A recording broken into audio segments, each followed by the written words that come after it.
councillors, so if there are things you want to yell out, go outside to do that, and then you can come back in and be quiet. Otherwise, I'll have to put on my grandmotherly voice and ask you to leave.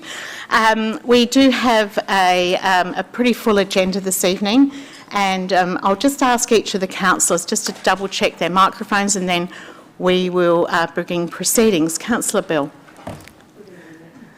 Good evening, everyone. Marisa Bell, Councillor for the Southern Vales. Good evening, Michael Fisher, Impala Ward. Jordan Pritchard from the Southern Vales. Marion Thimiliotis, the Lassa Ward. Dan Platten, Mid Coast Ward. Hello, Greta Wilkes, Mid Coast Ward.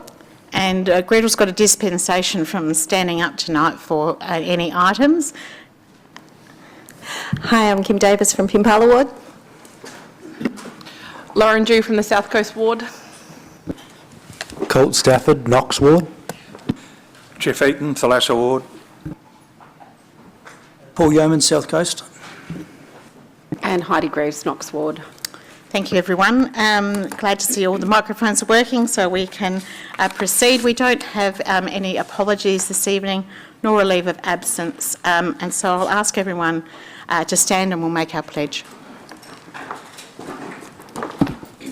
We recognise this city's considerable natural and cultural heritage, including thousands of years of traditional ownership by Ghana, and the more recent contribution from people either born here or who have migrated here.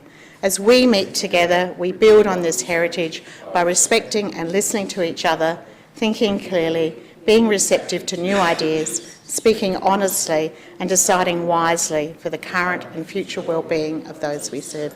Thanks, councillors.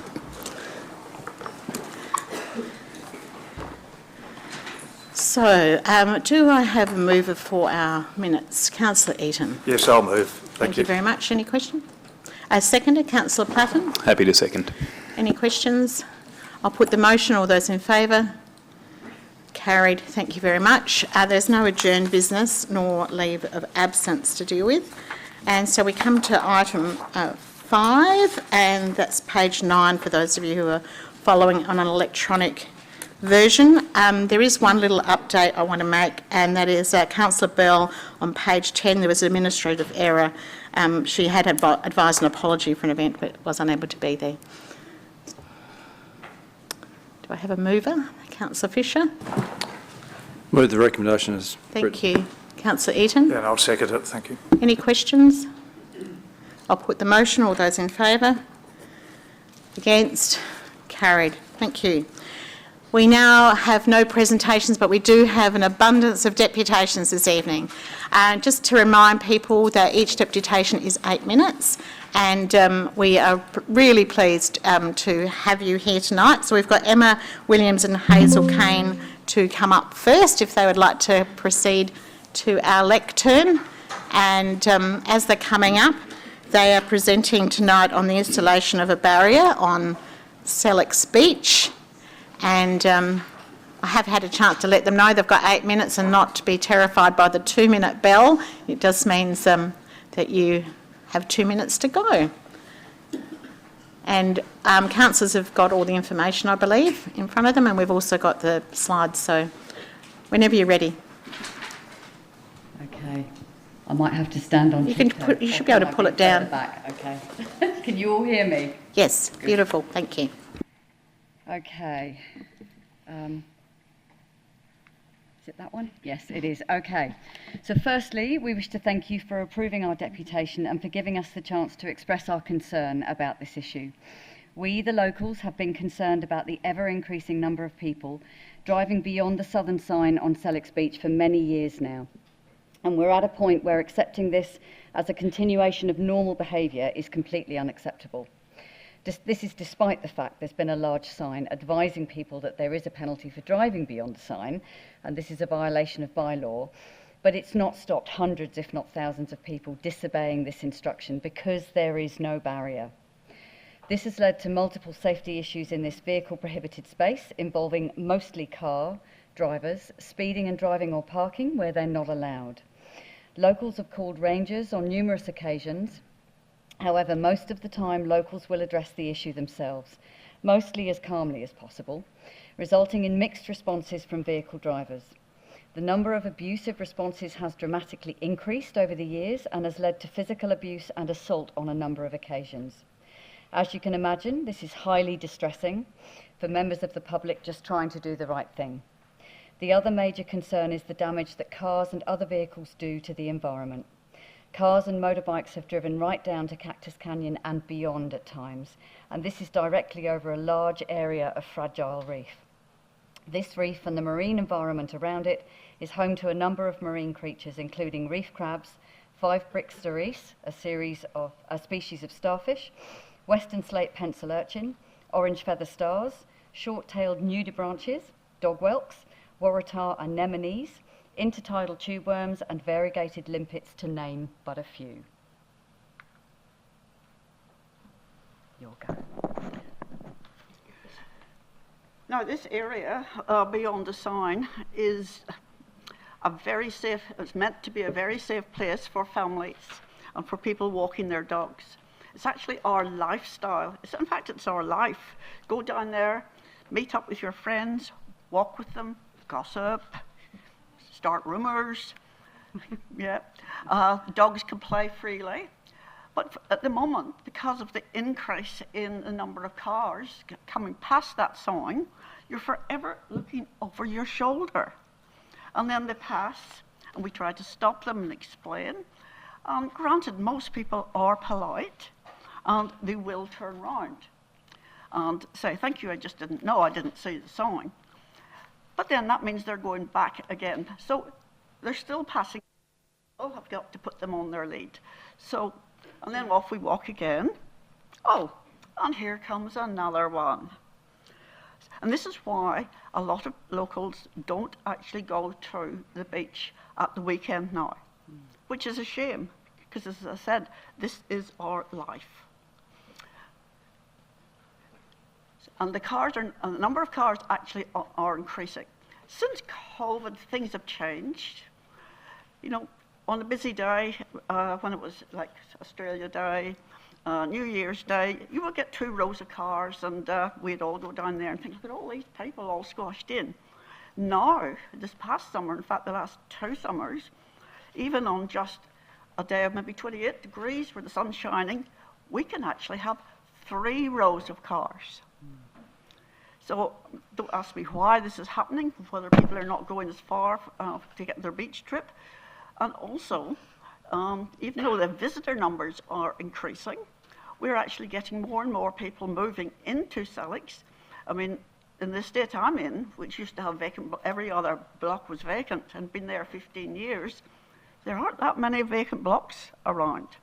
The new estate on Just Road, it's starting to get built up, I notice.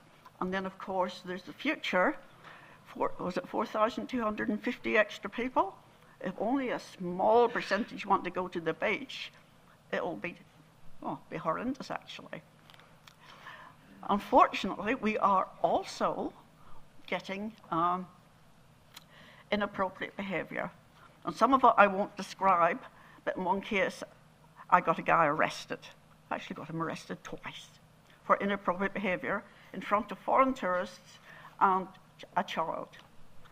We've had dodgy photo shoots, which I won't go into. We've got the home driving, and we don't always see that, the morning walkers, because we go down in the morning, and unless the tide has been right up, we can see all the tire marks, and you can see the, what you call them, donuts or whatever, circles that they do. We know they come down later when we're not there, go past that sign, churn everything up. All right, we're going to move on to the next slide now.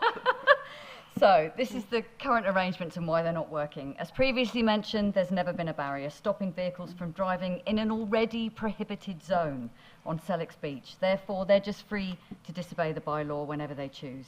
A physical barrier would solve this issue once and for all. At the moment, there is no sign telling people where they can and can't park or drive at the bottom of the wooden steps. It was washed away a few months ago and has not yet been replaced. So it's currently a free-for-all. And there are a couple of photos if we do get to them at the end of this presentation. Effort has been made to reduce the risk of vehicles driving in the prohibited zone on the busy days, but as Hazel's already mentioned, any day, sometimes just 28 or over, there are rows and rows of people. Patrols by SAPOL and rangers only go so far towards stopping violations, and many of the violations occur when there's no patrols happening. We're fully aware the authorities cannot be everywhere and only have limited time to patrol our beach due to the demand on their time, and we don't wish to create any further work for them.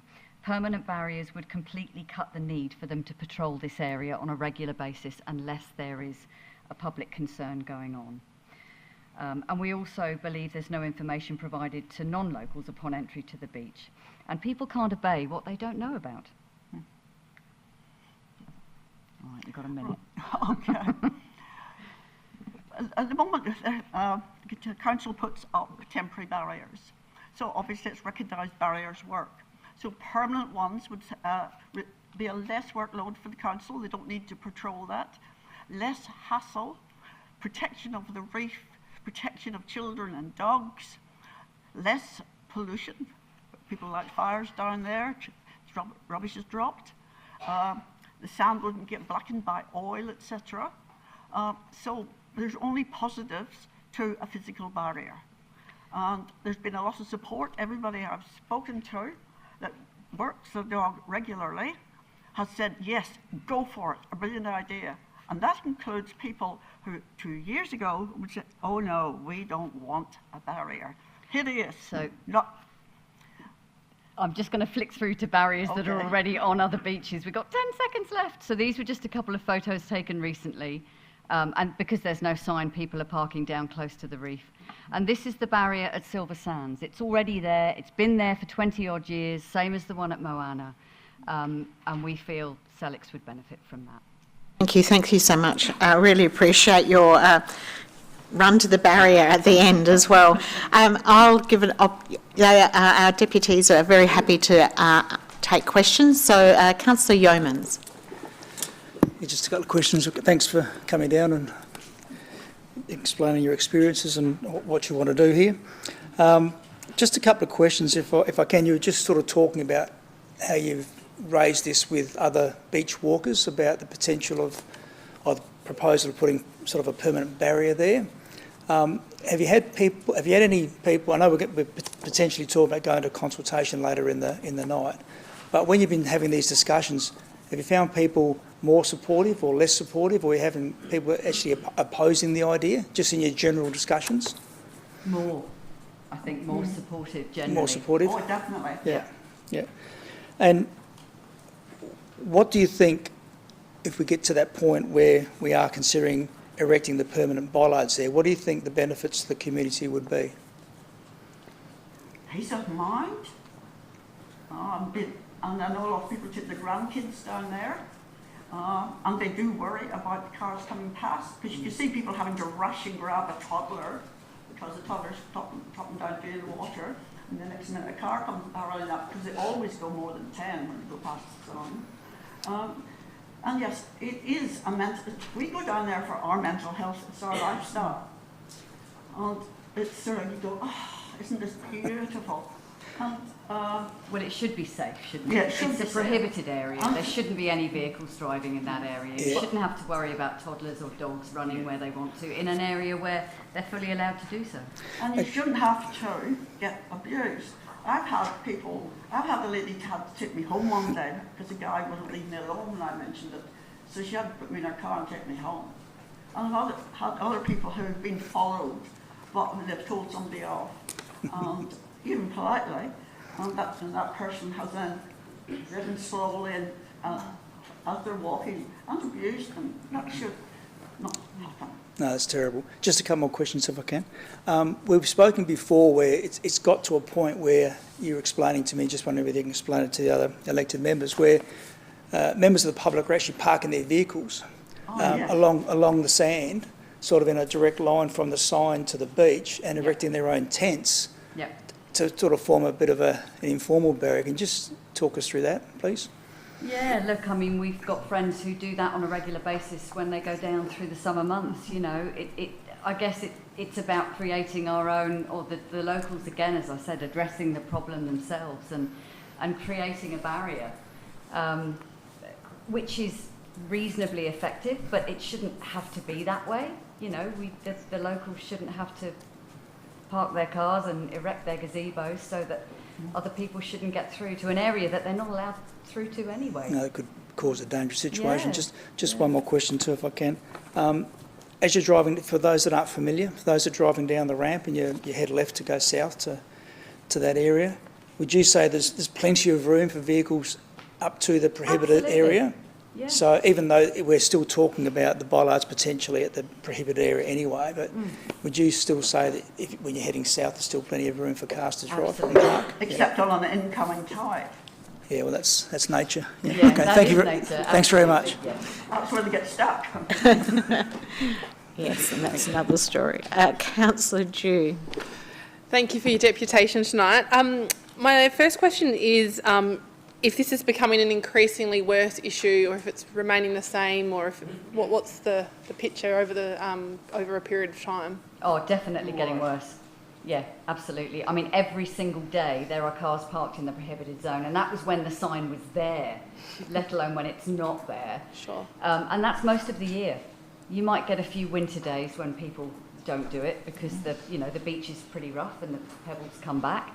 But a lot of days that people are just doing what they want. Sure. Because they can.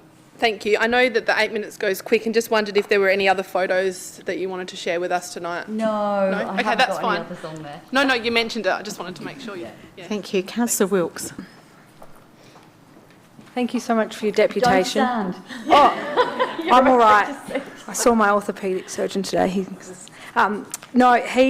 Sorry. So I'm really interested about the sign that was there. I'd lived in SELLICKS and know how idyllic that spot is. It's absolutely beautiful. And my mother-in-law still goes down there as her happy place with the rock pools and takes the grandkids. So it's so busy. That sign that was there, you know, it was pretty big and bold, and you still see cars go past it. Have you put a request into council for it to be replaced? And I was just wondering if you have, what was the answer to that? I think it's being thought about, and I think the wording is probably where it's fallen down a little bit and maybe got delayed, and maybe getting over the winter months when the beach was rougher and there's more storms and the weather's not so good. So but it needs. I mean, if you put bollards there, for instance, you could have signs on the bollards. Like there are signs down there for 10Ks on the beach, and to report any instances of, I think, to What we did actually request was that the current sign that was there was pretty wordy. Most people are not even looking at it, never mind reading it. But if you put stop, now everybody who's driving a car should know what stop is, regardless what language they speak. If they don't know what stop is, they shouldn't be driving a car. And I think that might help as well, a huge stop. Yes, I like the your... barrier would stop that anyway. It's just interesting that sign's gone and replacing. So I love your thinking about the bollards. But Councillor Bill. Thank you, Mayor Weir. Thank you for your deputations. Very informative. Just a few questions that I still would like to ask that haven't been asked already. Are you aware of any traffic assessment that's been done on the beach by council at all? No? You mentioned people have been reported or arrested. Do you know how many? Is there been a report from police or anyone else? Don't know numbers. No, because people don't report this at all. Okay. In most cases, I reported them. Yes. Indecent behaviour. But in general, there's no point in reporting it, because if we can deal with it, there's no point in calling a ranger, because the car's gone. So we deal with it. But unfortunately, that is not a stat, is it? It's not counted as a number. So council really has no idea of the numbers that are going through that we are actually dealing with. We probably haven't counted either. Yes. One last question. Are you aware of how often the rangers might monitor the area and visit the area? On hot days, they come down and they put temporary bollards, but they don't go far enough down the beach, and then people park in front of them, so they aren't seen. But on other days, I don't know what their official kind of routine is. don't see them a lot in the mornings. And sometimes we see them come down from Silver, but they'll go up the SELLICKS ramp. They actually won't go right down to the sign. Thank you. No further questions. Thank you, and thank you so much, Emma and Hazel. We really appreciate your addressing us all this evening. Thank you. Okay, thank you very much. Thank you very much. Our next deputies are Kerry Moore, Jo Renshaw and Anne Hunter from Respect Community Action Group, and also Dianne Newton from the Southern Domestic Violence Action Group, and they're both going to be speaking to the Royal Commission into Domestic, Family and Sexual Violence. I'm going to get them all to come up at once and that way we won't lose any time if we can avoid it. We can maximise the 8 minutes between them. And I'm sure they've worked out who's going to speak when and how and all of those things. And thank you very much for bringing yourselves together tonight. So your time starts now. Off you go. Hi, I am Anne, a woman with lived experience of domestic and family abuse.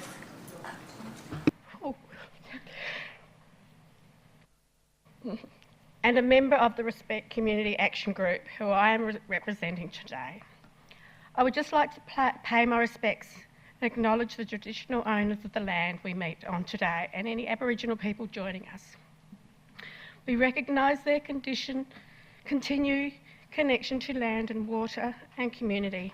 We also recognise that the Aboriginal and Torres Strait Island women experience higher levels of violence compared to non-Indigenous women. We pay our respects to them and their culture and to elders both past and present and those to come.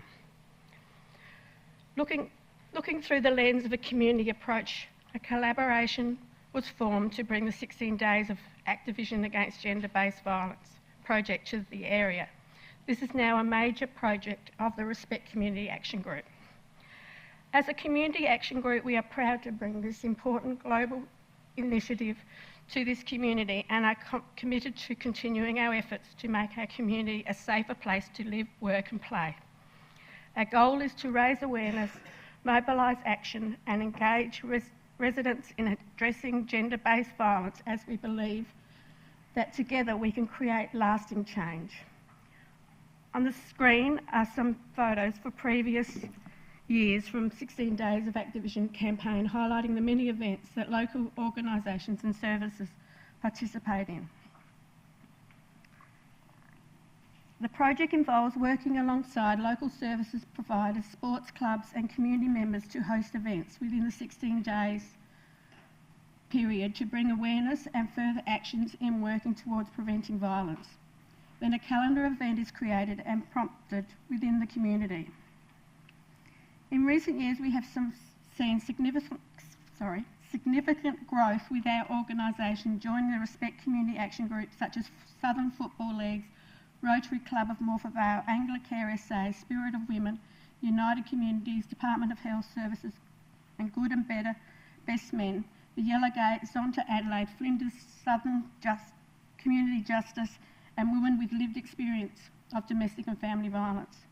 The calendar event includes a men's march where we walk alongside the Southern Football League and Good, Better, Best Men to create a supportive event aiming to reduce the stigma and create change.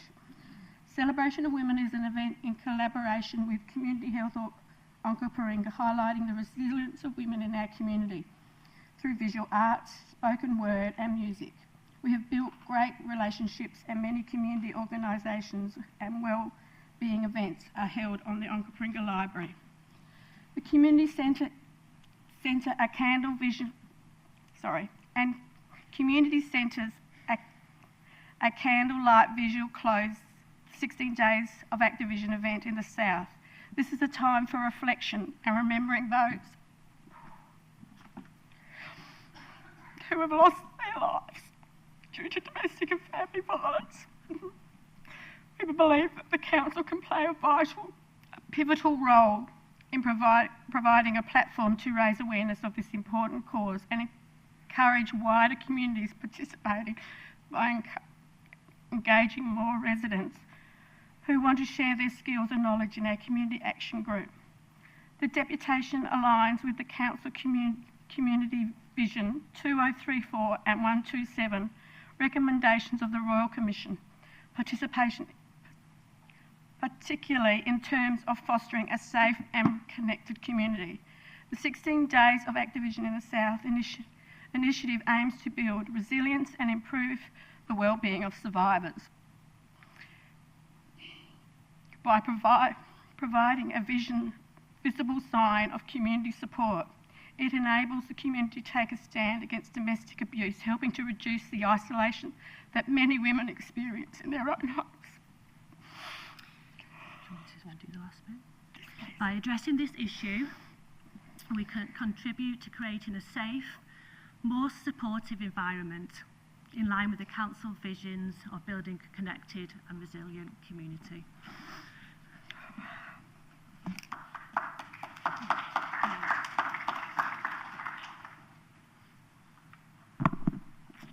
Good evening, everyone. My name's Dianne Newton and I represent the Southern Domestic Violence Action Group. We have been in the southern area, in the Onkaparinga region, for 33 years, and we led the campaign for the Yellow Gate for 6 years, collaborating with other community groups, including council. Each March, we have a planning day. This March of 25, the conversation came about domestic violence being everybody's business. The conversation often in the DVAG is about funding, and the conversation moved through the fact that without funding it's very difficult to run programs. We moved through that to agree to collaborate and develop a program, collaborate with the community development team in council, with the Domestic Violence Action Group, to make the community centres, which are fabulous, a little bit more aware and welcoming and opening to women who are attending their programs who also have domestic violence in their lives. We would like your support in this. We're using, as I've said in the paperwork you have, CFID as a template. This is no cost to council.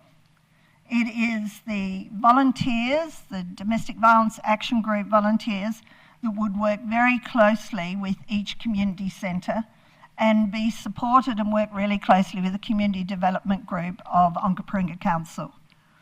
So we're here tonight to get your blessing, answer any questions, and we just really, to tell you the truth, want to get on with it. When we look at how many women attend community centres, and you look at evidence-based information that speaks to, for instance, in the Seaford area, young women who, it's a young area, who stop work because of pregnancies are at a higher rate in domestic violence than if they continue working and they don't have a dependent baby. There's a lot of evidence around that. So one of the thoughts was running programs indirectly so that when flags are raised in community centres, referrals then can be made to the appropriate place, like the Domestic Violence Crisis Service, or where, in another place where a woman would request. So this is the idea of the project, and the project then, after the template's been developed at Seaford, move on to other community centres, looking at their population need and how we can work together with that, with the other community centres. Thank you. Thanks, Diane. Councillor Davis. Thank you so much, Joe, Kerry, Di, Luke, and especially you, Anne. Well done. What does, there's talk in the 127 from the report about the primary saturation model. So what does that look like in practice, and how will the model support and amplify the amazing individual programs that we're already running across council? Okay, that's a good question. Thank you, Kim. As I mentioned, the action group decided to take this project on back in March. So that was before the Royal Commission in August released their recommendations. So when we look at our project, we are, yes, in line, which was a wonderful surprise, but when you look deeper at domestic violence, it wasn't a surprise, so to speak. But we look at the Royal Commission, and the Royal Commission speaks about community services, local government and state government working together on everybody's business that domestic violence is, and using the already developed services and systems that are in place with the availability of credible people to support the volunteers and the paid staff in those areas. So that is, I don't know whether I've answered your question, Kim, but that is in line with the Royal Commission now, and we're ready to run on this and see how we go. Jo, did you have any? Or Kerry, yeah? Go ahead. Yeah, say as well that really it's about having that whole of community approach, which I think is vital when you're talking about domestic and family violence. It's around working together to have the same sort of language and throughout as well, so not just in certain areas, to be throughout Onkaparinga. That can be early in schools. I think that's really important about healthy relationships, but then also going through to sporting clubs as well, and sort of places where people work, where people play, so it's across the board, and really to have that same language, and as well to really call out, you know, around those disrespectful language that's used, to really get that across as well. Yeah, I think it's just about, like Kerry's just said, it's the consistent messaging that's used across the council area, and having read the Ballarat saturation model, it's just following similar patterns to that as well. So. Beautiful. Can I have another question? Yeah. Thank you. Now, this could be a collective answer because I think it's all going to be the same. Based on the current grassroots activism with both of the groups that are happening and the Onkaparinga collaborative approach, do you think that the City of Onkaparinga is ready to be considered as one of the 2 pilot communities that the Commission recommends? Yes, definitely. Yep, collectively all yes. You know, look, we would all agree with that, because Onkaparinga, for a number of decades, has always been considered a leader in programs and support for women, children, youth and men dealing with domestic violence. And I see this as an extension. And when we talk about a saturation model, it's new language really, but you mentioned the Bendigo model. And the Bendigo model, yes, it was quite... it was very much driven because they had murders, 3 women, I think it was, murdered in their area in a very, very close time. Onkaparinga hasn't got that drive at the moment because thankfully, of late, we have earlier, but of late we haven't had women murdered. But if you look at how you can develop a saturated model, it doesn't have to be marching and all coming together and driving the same message. It can be pockets of saturation. So the DBAG was looking at the saturation of community centres and then moving on to the libraries. So, yeah. Councillor Eaton. Yes, thank you for your presentation. It's very timely because in 11 days' time, we actually have the anniversary of a murder of a woman within 100 metres of where we are now. Yep. By a homeless person. It wasn't a domestic situation, but she was still murdered. So there's that potential. And in fact, just last week, we had a 50-year-old gentleman bashed up over here at the bus stop by a couple of youths. My questions are, have you been approached 12 months ago, back in June, I put a proposal up for a safer and respectful community workshop to work with SAPOL and your organisations and Neighbourhood Watch and a whole lot of different organisations. Have you been approached in respect to that? The Southern Domestic Violence was never approached. Okay. And we would be really willing to do that kind of work. In the past, we've done a lot of training, a lot of forums, and teaching and discussions with, you know, strong outcomes. Okay. So we would be very, very interested in that type of work as well. The proposal was to try to get it up and running, and it hasn't happened as yet, unfortunately. It's not necessarily staff's fault. I think it sits with another agency. But anyway, thank you. Thank you. And Councillor Dew. Thank you for the deputation. In particular, Anne, bringing the lived experience voice to this is really important, so thank you. I just wondered what you see the role of local government is and the role of lived experience within this conversation. Joe? Anybody can answer that. So who hasn't had it turn? Luke, do you want to have a go? The role of government and the role of... In particular, the role of local government. So how would you foresee City of Onkaparinga playing a role within this? And the role of lived experience and men, if you want to talk to that as well, that would be great. So the role of council would be to support what the programs that are already existing, but also to champion themselves in what the changes that it sounds like are already happening within the region, and to speak openly about it. A lot of the conversation is under the table. Nobody is speaking openly about domestic violence. When there is a lot of conversation around when women come forward and say, what about us? Men are saying, I hear the same argument. What men say, what about us? Because it happens both sides. And so this is where it's really important to have everyone's voices in this and for everyone to actually be heard.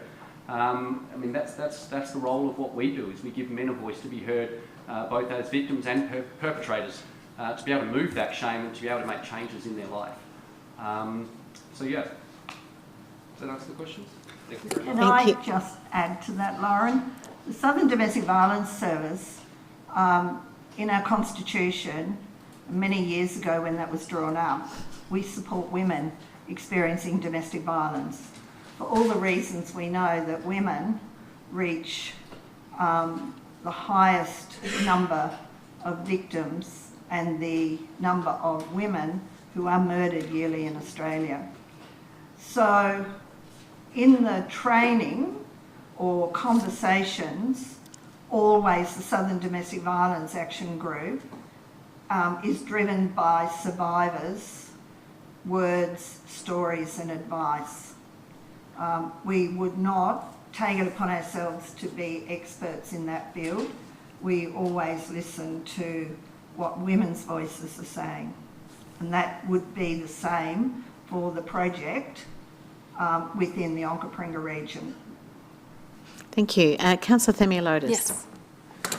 Just one question, sort of open to both groups, but has the Respectful Community Action Group and Southern Domestic Violence Group collaborated before in a project, and what was that project? Has there been any collaboration between both groups to get an outcome? 16 days? Not currently. Okay. It's the focus is slightly different. The Respect Community Action Group is focused around men leading change as well, because we know that there's some great role models in our community. So we want to really highlight that, to say, look, these are what, good role models, what they look like. And like I said before about calling it out as well, I think it really needs to start with men, to call each other out and to change that societal norm. But like I say, there's some really good work that's happened in the south already, some grassroots, and like I say, we're willing to work on projects as well. So there is nothing to stop you from collaborating. There is a very positive with both groups to collaborate to achieve an outcome. And the 16 days. The Southern Domestic Violence Action Group is guided by our constitution. Yes. And so we're very much aware of what we do and what we don't do. Mm-hmm. Also, our focus has been on long-term larger projects rather than shorter ones. we have not collaborated, for instance, with the 16 days of activism. Like, there is a group of people doing that. Respectfully, we do other work. The field of domestic violence, the sector of domestic violence is huge. So for groups to collaborate, maybe could be, you know, misdirection, because one large group doing the same thing is maybe not as good as two smaller groups achieving different goals. So let me take one step back, because it actually took me back a little bit, because I'm a person of more hands makes lighter work and people power and strong messaging. Are you saying you wouldn't be willing to even collaborate with the Respectful Community Action Group even on a smaller project because you have your own? Like what do we... We collaborate, like when I say any changes or any discussion always has to go back to our members. That's their constitution. Okay. But when Kerry was mentioning the Men's March, for instance, yes, it was the Southern Domestic Violence Action Group that collaborated with the Southern Football League and did that march for 2 years, and decided that we would in turn hand that march over to the Southern Football League because they had the infrastructure and like Kerry said, we want men to stand up. We don't want women working with men so they'll stand up. So we stepped back once the march had been done a couple of years. The Respect Community Action Group, with a different focus, has continued on that march. So collaboration in different ways does happen because we're all working in this field and we all need to be, you know, working together because there's so few of us, really. Yes. Thank you so much. There's plenty to do. Councillor Wilkes. Thank you. Thank you so much for your deputation and coming in tonight. It's greatly appreciated. I see both groups here. I hear you both and appreciate all the work you're doing on the different aspects because, as Councillor Themiotis has said, you know, many hands working at one wicked issue is you know, I take my hat off to you. The photos shown on the screen did show lots of events, and it's a hard conversation to have when I've taken my daughters to at least every single one of those events, and you know, having that conversation out in the open is really important, but also a difficult one. My question is around the actual framework or the prevention saturation model that's coming up for deliberation in 11.9.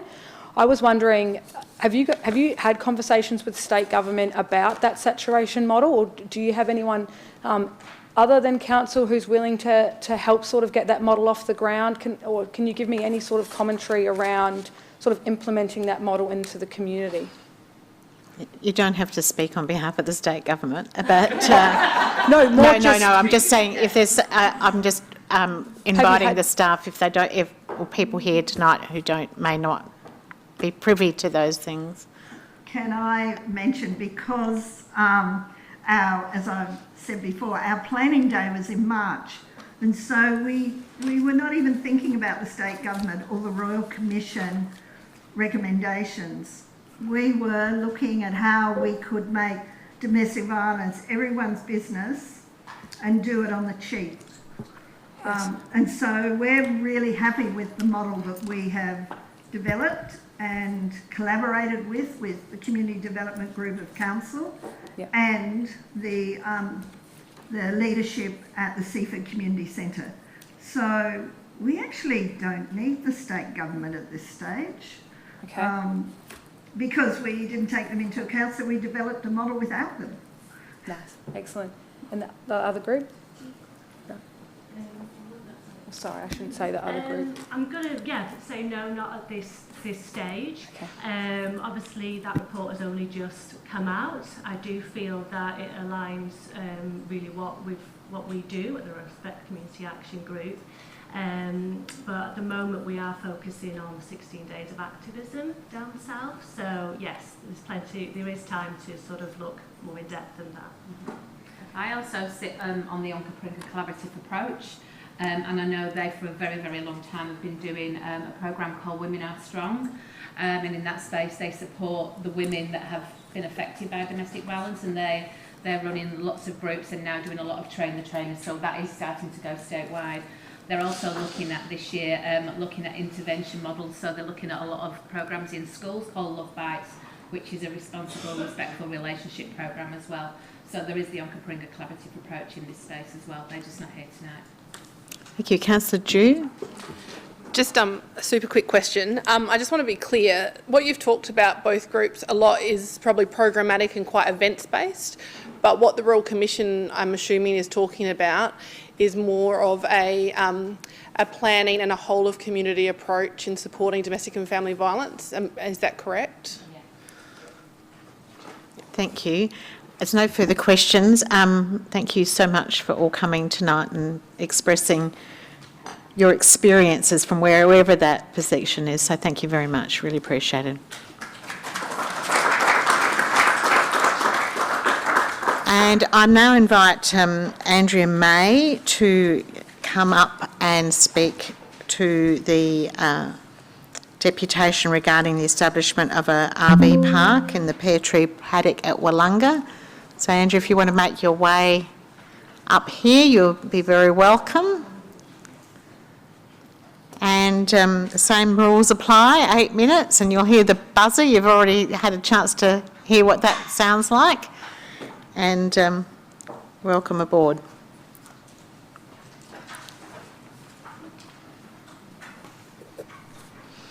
And start whenever you're ready. Thank you very much. I do have some handouts here for the councillors as well. So good evening. I'm addressing motion 9.8, the establishment of an RV park at Pear Tree Paddock at Woodlanda. So, my name is Andrea May and I represent Teach Services. We're a not-for-profit organisation building wraparound services for people and pets leaving domestic violence or experiencing insecure housing. The organisation was founded in 2022 and received deductible gift recipient status in 2023. Our primary focus is to provide support for people experiencing domestic violence by providing accommodation, food vouchers, access and information to other DV services. Pets are welcome in accommodation with their family, removing a barrier to leaving for 70% of people experiencing domestic violence.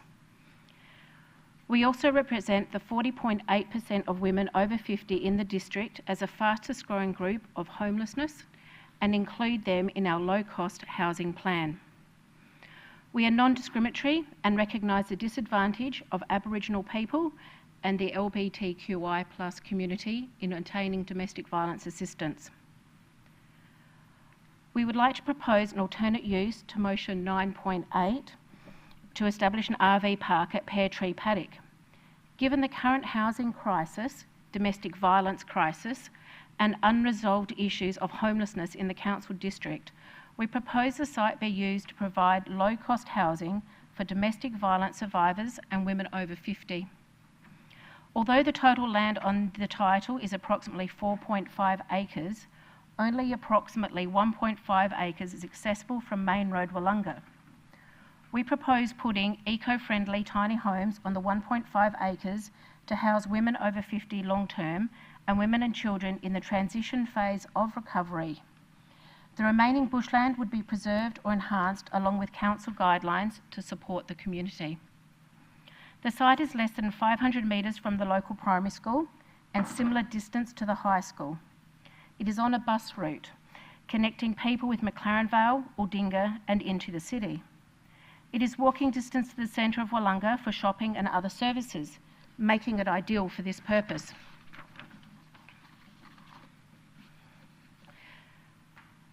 It would not only provide a safe and suitable living environment for those families, but also inject year-round income into local businesses. Having 1/3 of the site dedicated to women over 50 will add long-term stability to the residency.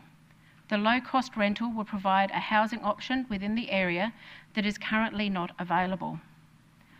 Woodlanda has a unique community vibe that has many areas set up as community living, with homes on shared land with shared facilities and winding paths. It is our intention to use a similar model with a single loop driveway in, houses clustered in groups of 3 or angled to encourage a community feel.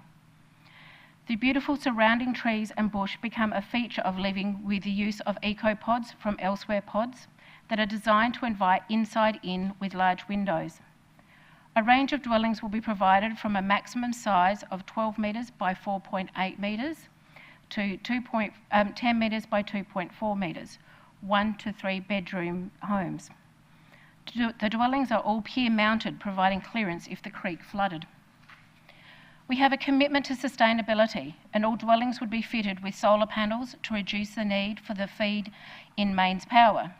Rainwater tanks would be installed, and we would encourage composting with the community to be used on a community garden, hopefully to be established on an appropriate area of the site.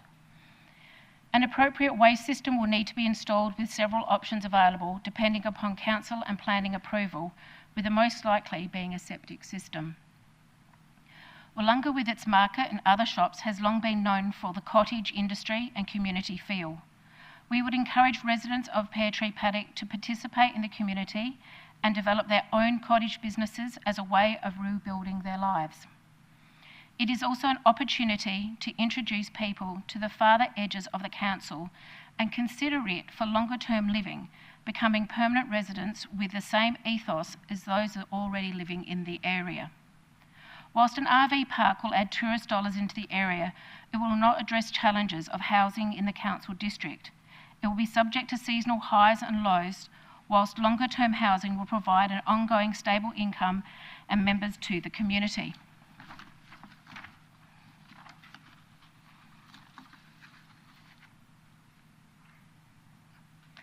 I kept talking a bit beyond my slide. Currently, people fleeing domestic violence are being housed in motels and caravan parks within the district and being asked to move on in peak times.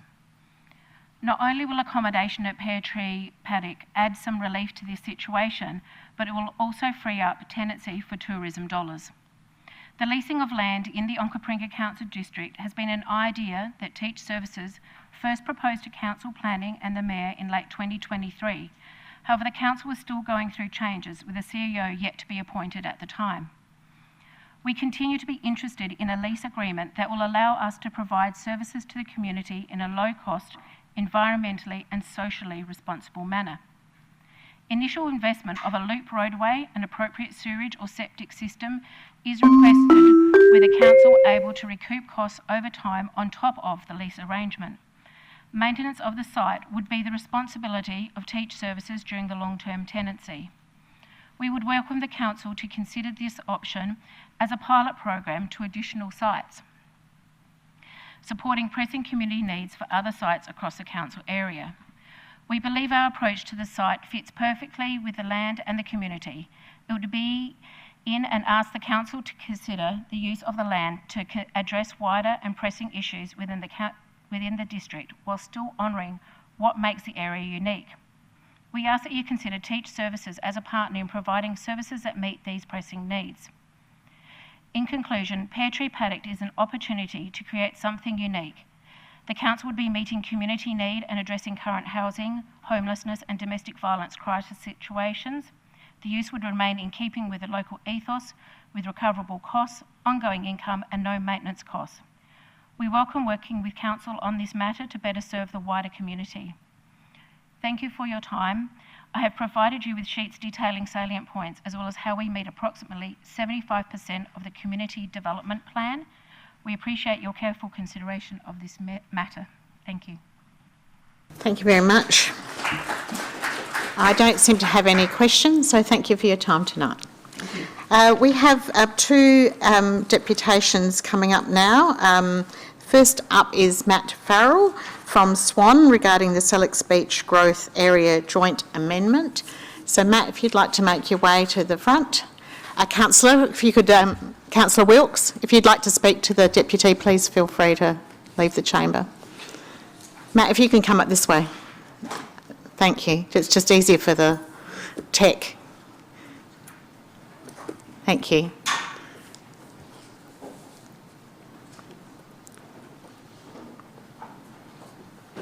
You know the drill, 8 minutes, and you'll hear the bell at 2, and happy to take questions.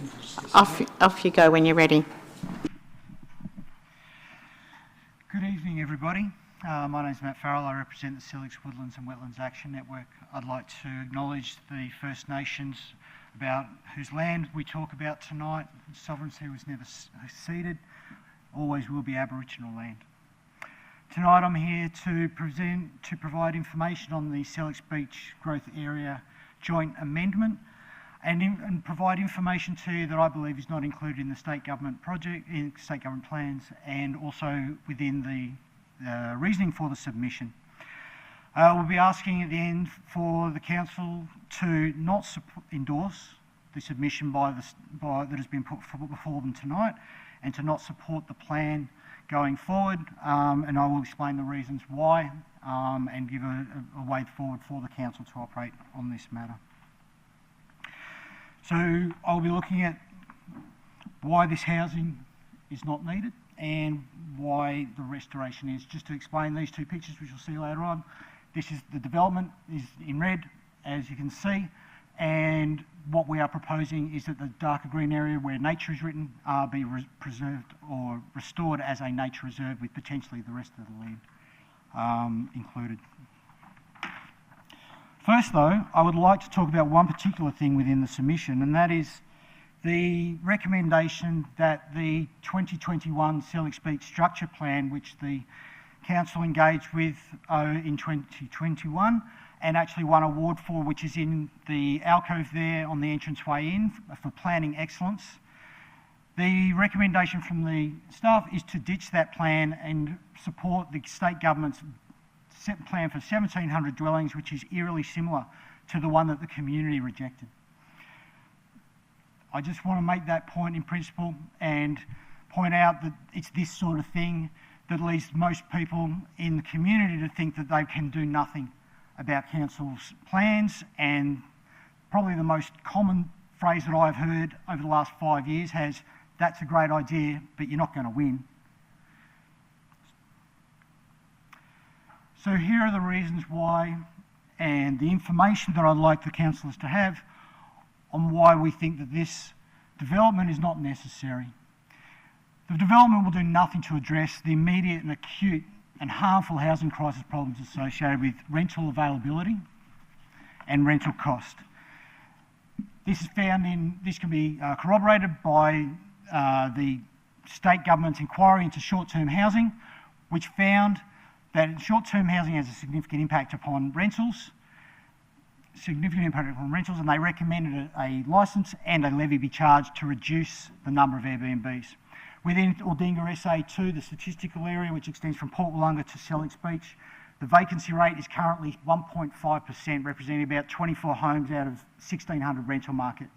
There are at the same time over 250 Airbnbs being regularly advertised, homes, whole homes that could be lived in by a family. If Airbnbs weren't a thing, and these investments were long-term rentals, the vacancy rate would be over 15%. More houses being advertised than people looking for them. And to look at the previous deputation, the number of the women over 50 being our biggest homeless market, big part of that is a lack of rentals for them to live in, affordable rentals. So this plan won't address the immediate problems. And they're not being built for 5 years. And as we know, the problems in the rental market. So this plan must be to address the long-term goals, 30-year goals of the Greater Adelaide Plan. It more than doubles the population of SELLICKS Beach to 4,000, but it only represents less than 0.5% of the 300+ thousand houses they want to build over the next 30 years. So there's really no urgency either. It just doesn't make sense. Why? There's also the fact of all the new developments like Port Stanvac and so on that are being developed and announced ongoing since these plans have been set aside for defer to them. There's massive major infrastructure upgrades. Council doesn't know how much it's going to cost, who's going to own it, or who has the responsibility. The plan ignores the existential threats of biodiversity loss and climate change, and what the council is doing now isn't enough. We need to do much, much, much more. The development will isolate the new Aldinga Wash Park, Conservation Park from the hills to its detriment. And it will increase urban heat problems for the current residents and probably increase the dust problems. Our plan will keep the Aldinga Conservation Park connected to the hills and Fleurieu. It'll rebuild diverse habitat across multiple ecosystems, linking the Aldinga scrub to the wetlands, and this will have beneficial effects for not only the area but for farmers beyond, which rely on pollination services, which is going through the floor. We want to prepare our communities to deal with climate change. This will keep the area cooler because vegetation, as you all know, keeps the place cooler. It'll protect the community from the quarry dust. Wind speeds are slower over vegetated areas as opposed to bare ground. It will slow it and filter the air, so we will not have as much dust problems now. And that is still up in the air as to the air quality. We're going to have to wait 6 months before we can get a result on that. And that's going to be part of what my ask in a minute. Revegetating the area will benefit the local economy with investment and local jobs, particularly in tourism, being able to walk all the way through from Aldinga, through the washpot, through the nature reserve, to a nice meal at the Victory or beyond if we continue it on down to Maiponga and things like that, creating a long distance walking trail. BMX tracks through it, bike things. Bird watching is one of the biggest economic winners in the world. We should be tapping into diversifying our tourism. Lastly, be rebuilding our environmental infrastructure, our biodiversity, will build resilience into our ecosystem services. Our farmers, we rely on them for food, they rely on pollinators to pollinate it. Simple as that. If we have less than 6% habitat within the Woolunga Basin, we need over 30% to prevent future extinctions. So we are asking that the Council oppose the urban development of Sellicks Beach and the plan, and that you write to the government and support Swan's plan for a nature reserve for the future. We don't believe the Council should be endorsing the plan because the underlying premise, the housing need, is not there. Major uncertainties connected to delivery and the potential for harm, which is not covered in any of these documents. We believe Council should support our proposal because of the merits of our proposal, which have never been questioned. No one, and I mean no one's ever asked us about it. They've just gone, oh no, we're doing planning, bad luck. No one's ever investigated this. There is strong opposition within the community to this thing. In all the conversations I've had, I would say it's 100%. And I'll make it 96%. I was at a consultation the other day, there was 48 people turned up, 2 out of it didn't, so that's 46 out of 48 agreed. Right, this is the middle road that I'd all like you to consider. That you do not support or endorse the submission at the time, and you have the staff rewrite the submission to not support for the reasons that I've put there. The underlying premise, oops, wrong sheet. My apologies, and I'm done, aren't I? You are. But there'll be questions, I'm sure, and I've got one. So is there something else you wanted to say to us? Thank you very much. Yes, there is. As I was saying, the middle road option that I believe the Council could take is, given the uncertainties around the infrastructure, the uncertainties and concerns that the City of Onkaparinga raises in its technical assessment, that there isn't enough information for you to make an informed decision on this, particularly with regard to the dust, and the air quality tests are going to remain for take 6 more months. So what we're asking is that the Council ask for more information to make an informed, not recommend it, make an informed decision by asking for an environmental report as to the ecological potential for restoration here. I believe it's huge and a fantastic location to secure and help biodiversity because of the proximity of the washpool and the Aldinga scrub and the connection that it forms to the hills. It's important, it's massive, and aligns with outcome 4 of the Greater Adelaide Regional Plan to restore nature and make connectivity. I might take a question now from Councillor Fisher. That's all right. You can see it all there on the page. Thank you, Matt, and once again, thank you for your passion that you deliver to this chamber in relation to environmental issues. The question I have is just in respect to, you said that this particular proposal wouldn't solve the housing crisis. Can you just expand or go back on that one for me, please? Absolutely. As I was saying, if I may just flip back to that slide. There we go. So, as I said, the housing crisis that we're all seeing is in homelessness, poverty, financial stress within families leading to other problems, even domestic violence. And a lot of that, all of that is to do with the rental crisis, essentially.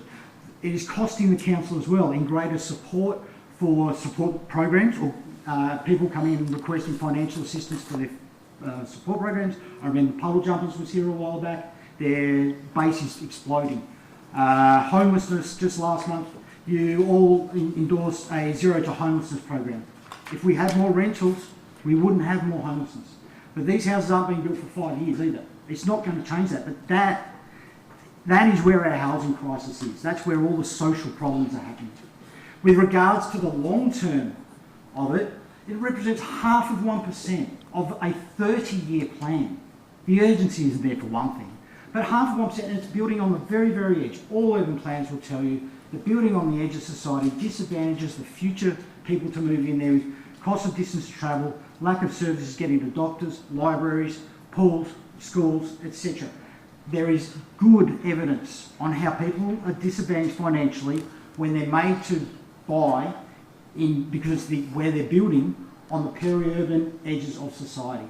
It's pretty well documented, and why this information and all that I present tonight, it's all well known. I don't understand why you're sort of hearing it for the first time tonight. I'll take a question from Councillor Yeomans. Just a couple. Thanks for coming in, Matt, and I note your passion. Just looking at your maps, you were talking about the corridor that's really important between the hills and the wash pool. So what's with, no, yeah, that one there. So, yeah, so where you've got the wash pool now directly east, that land's not going to get built on. So why are you comfortable that being your corridor? Why are you worried about the red when there's nothing directly east of the wash pool? Because Main South Road in red there has just been duplicated into a dual highway with barriers across it. So we now are, Aldinga Beach suburb prevents wildlife moving north.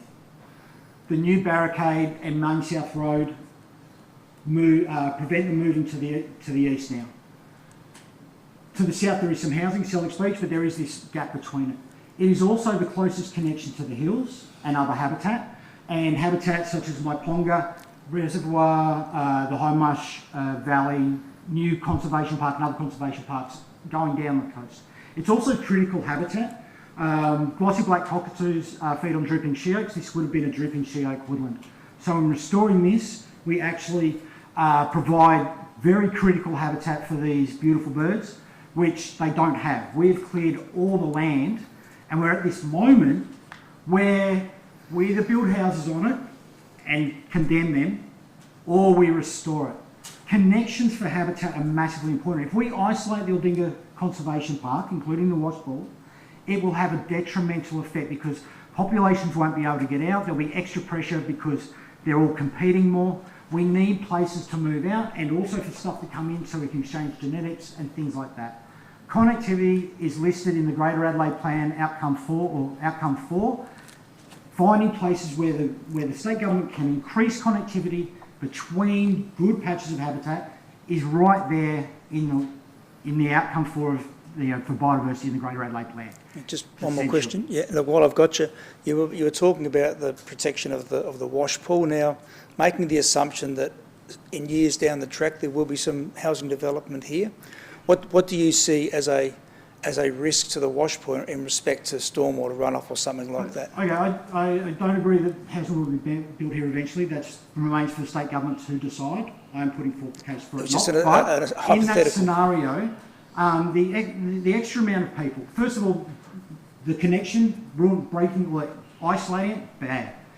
The amount of 4,000 extra people or more in there is going to put extra pressure on all of the environment. Animals hate disturbance. The best thing we can do for national parks and everything is keep people out of them. People want to walk through and things like that. Glenthorne being declared a national park is a bit funny because it's got recreation through it. Animals move away from the VMX tracks and things, so it's not really providing great habitat, but it's great. It's also, Glenthorne National Park is a great example of an area that was put aside for housing, and the government went, actually, we could do a... Can we stick to this one, please? Sorry? Can we stick to this site? Yeah, I was using it as an example. I understand, but where land has been put aside for housing, but it's been later decided because of its value to be turned over to conservation zoning. Thank you. Thanks, Matt. Councillor Pritchard.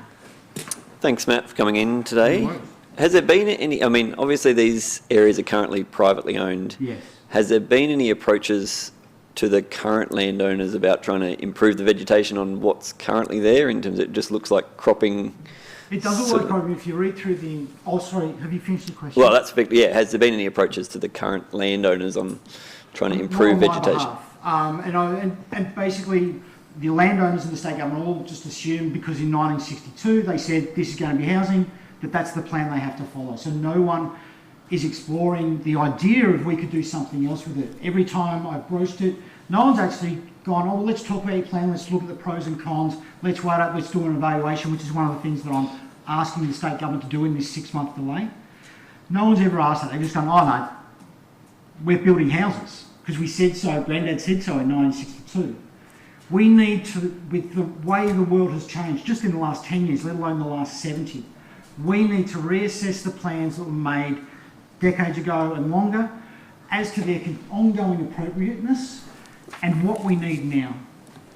I am in despair about climate change, which is a separate issue, and biodiversity loss. It's what I study. I was fine before I started studying this, and now I'm just so depressed. The Woolunga Basin, and we talked about the Character Preservation District covers 70%. I'm just going to interrupt you for a second. I'm just going to check if Councillor Pritchard has an answer to his question. Okay. May I just finish about yeah, just wrap it up. Thank you. Thank you. The Character Preservation District has been touted as it's 70% of Onkaparinga, but it's only, in there, it's only 6% habitat. We need 30% at least to prevent future extinctions. A value of about 6 to 10% would see 50% of native species go extinct because the resources aren't there to support the numbers and the biodiversity or the diversity. That has a massive knock-on effect to our agricultural economy and the farmers. So imagine going down to a Woolunga Basin farmers market and there being no vegetables, no fruit, no nuts, no jams. All you've got is bread and wine. And with climate change rolling through, that's going to hit our brains. Okay, I'm going to ask Councillor Davis your question, please. Hi, Matt, you're super passionate. I love Yeah, that. You obviously live in the area. How long have you lived in the area for? 5 years now. 5 years, lovely. Yeah. And where, can I ask where you came from in general? Before that, I lived in Woodville North, but I have been all over the place. Beautiful. Thank you. Thank you.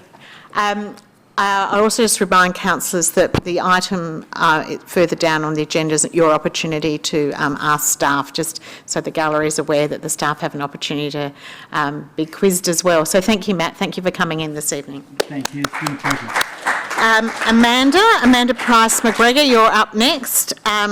Amanda's speaking on behalf of the BERG Herring Wines at SELLICKS Beach, and also in this agenda item further down this evening, and please make yourself at home. And do we have some slides? No, we don't have any slides, do we? No.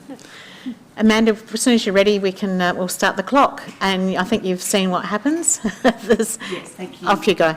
Thank you very much. We've got some handouts actually, if that's okay. Thank you so much. Thanks.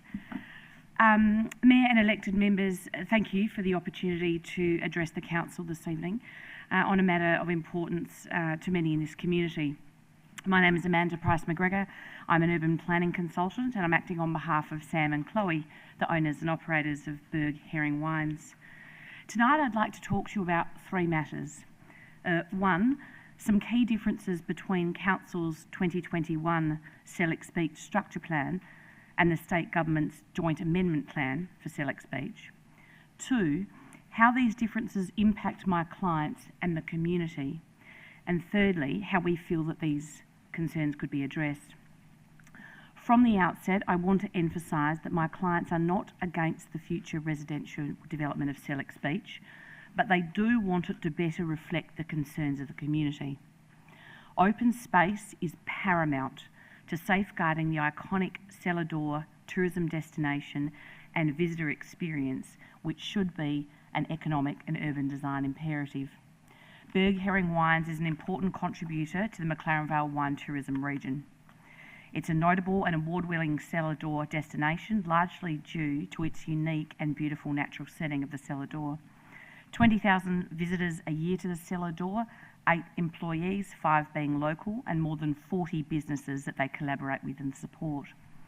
The economic benefits to the McLaren Vale wine region and the broader Fleurieu as they help draw McLaren Vale tourists further south to explore the southern Fleurieu, all of which would be adversely affected if their business ceases to thrive due to urban design and planning outcomes with unintended consequences. Turning now to the differences between the Council's structure plan and the Department's joint amendment. Page 129, Section 5, Paragraph 5 of your agenda papers tonight refer to Council's adoption of the SELLICKS Beach Structure Plan in 2021. They refer to the vision that you then set for the community, with the community, and the framework to guide future development and growth. It talks to the balance that Council struck at that time between the preservation of the prevailing coastal character and the key environmental features while providing a sustainable development solution for the area going forward. Page 129, paragraph 6 of your agenda papers confirms that there are now differences between Council's approach in 2021 and that of the state government now, particularly around overall densities and the interface to the character preservation district, and of course the loss of the future gateway living area solution, that transition space between the development, the coast and the heritage setting.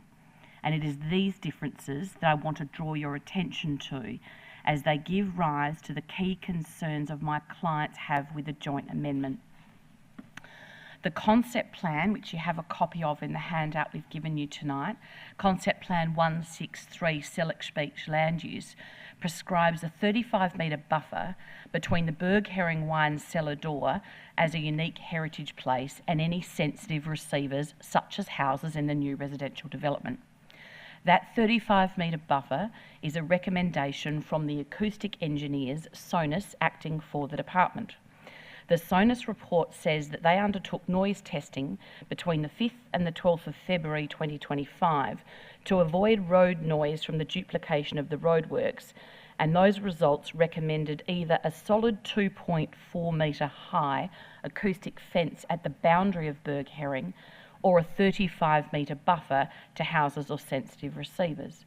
Alternatively, non-sensitive receivers such as offices could be placed on the boundary to minimise, and the intent being to minimise the complaints from the cellar door for noise. Firstly, can I say that a 2.4 metre solid acoustic fence would be a dreadful urban design and heritage outcome adjacent to this picturesque building and open setting. Secondly, I have no doubt that members of this council are acutely aware that the 5th and the 12th of February are certainly not the busiest days of the year for any cellar door. The testing was done to avoid the noise from the duplication of the roadworks. However, this 35-metre buffer is a noise mitigation solution. It's not an urban design solution, it's not a character preservation solution, and it's not a placemaking solution. This 35 metres does not consider the heritage and cultural fabric and framework, nor the appropriateness of adjoining land uses to ensure that any future development does not dominate, encroach or unduly impact this setting. The context of views and vistas, cultural preservation, land use density transitions that were in the council structure plan have been lost. So how can we address this evening? Well, tonight we're seeking the council's support to deliver on the community's wishes. More than 1,250 community members have signed a petition that want to see open space in front of Berg Herring Wines. Open space is paramount to safeguarding this iconic cellar door and tourism experience and should be an economic and a design imperative. Open space in this location is a design solution that returns some of the character preservation values in lieu of the gateway setting area which is lost under this joint amendment. My client is simply requesting that one of the 5 neighbourhood parks envisaged for this redevelopment area is located to the west of Berg Herring Wines. So what are our specific recommendations? Well, specifically, we want to recommend, firstly, that the buffer area is increased in size and that consideration is given to this area being one of the 5 neighbourhood parks, and for this open space to be designated on the concept plan, and for Council to amend its current submission on the joint amendment to reflect the community's wishes. The reason being, we want to ensure that the future development preserves the layout and design identity of Berg Herring, and that any future development doesn't dominate, encroach or unduly impact on the heritage fabric and setting of this special place. We're now calling for the Council's support for open space adjacent Berg Herring Wines, and for this information to be included in an updated Council submission to DHUD. While it may be the view of some that this matter can wait, and it will no doubt form part of the future land development process, our concern is if this information is not raised with the department up front, it could fall by the wayside. The government is wanting this joint amendment to be finalised by the end of this year, and therefore it's critical that this concept plan reflects open space now. Can I thank you all for your time tonight? I'm very happy, and I'm sure Sam needs to have any questions. Thank you so much, Amanda. Do I have any questions? Councillor Lotus. Yes. Just one question. When Council undertook extensive consultation, which I think you mentioned was 2021, did your clients participate in that consultation, and what did they say? Thank you. I'm happy for Sam to answer that. They just started a business. Yeah, that's true. So we started our business. We opened the cellar door in 2020, and we started the label in 2018. So it was all pretty new. We've owned it since 2015. But there was no engagement with us from council at that time. So we had, not that we're aware of, but there was no letters, no emails, nothing. And it's our naivety, I guess, that we didn't do something about that, but we just had money. Councillor Dew. Thank you. Every time I see people at SELLICKS, they're always advocating and talking about your amazing space. Thank you for filling a huge gap. Council recently endorsed an economic and tourism development plan, and I'm interested in how you feel that this would support business in SELLICKS. Look, I'm happy for Sam to answer that. I haven't, immersed myself in that plan. I'm really here tonight to focus on the differences between your structure plan and the joint amendment and the concerns that not only we but a number of the community members have with the current drafting of that joint amendment, as I've articulated. But I'm happy for Sam to make it fair. Yeah, I mean, I don't know details of this plan either. I'm all winemaker, by the way, so I don't do any of this. But we already support local businesses and make every effort to make our focus supporting those local businesses. So whether it's the general store, we buy fruit from local growers, and we try and keep them in as close a proximity to cellar door as possible. Yeah, there's just many sort of inputs that come from the local businesses for us, whether it's tradies or that sort of thing. So as we grow and if we're preserved, I guess that is only going to be enhanced. I guess I'll probably reframe it. It was I was thinking about how what you're asking could benefit others as well, that we're not seen to just be prioritising one business. So what are the benefits of having an open space in your location? Do you collaborate? What does that look like for SELLICKS more broadly? You probably, and rightly so, wouldn't have had a chance late this afternoon or early this evening, but earlier today my clients have sent to you our submission on the joint amendment. I didn't have the time tonight to detail all of those kind of different collaborations and relationships they have with everyone, from local artists to people that come and do art, craft, pottery there, people that they buy fruit from, people that they have in their cellar door through other artistic opportunities and things like that. So when you get the time, can I please encourage you to have a read of it? It does detail those 40 plus businesses that they collaborate with and work with on a daily basis.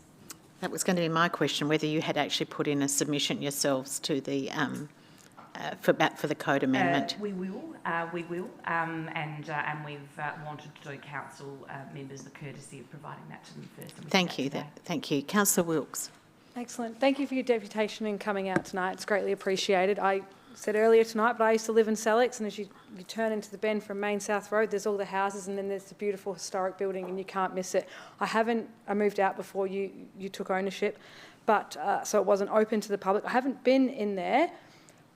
What is your view like at the moment from the building?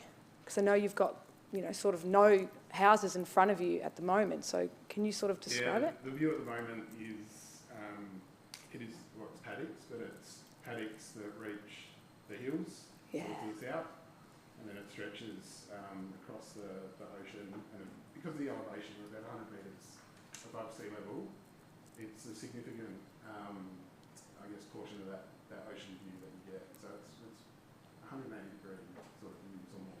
Oh, beautiful. And the proposal that you're coming up with tonight, obviously that's western, so that's saving some of that view for your...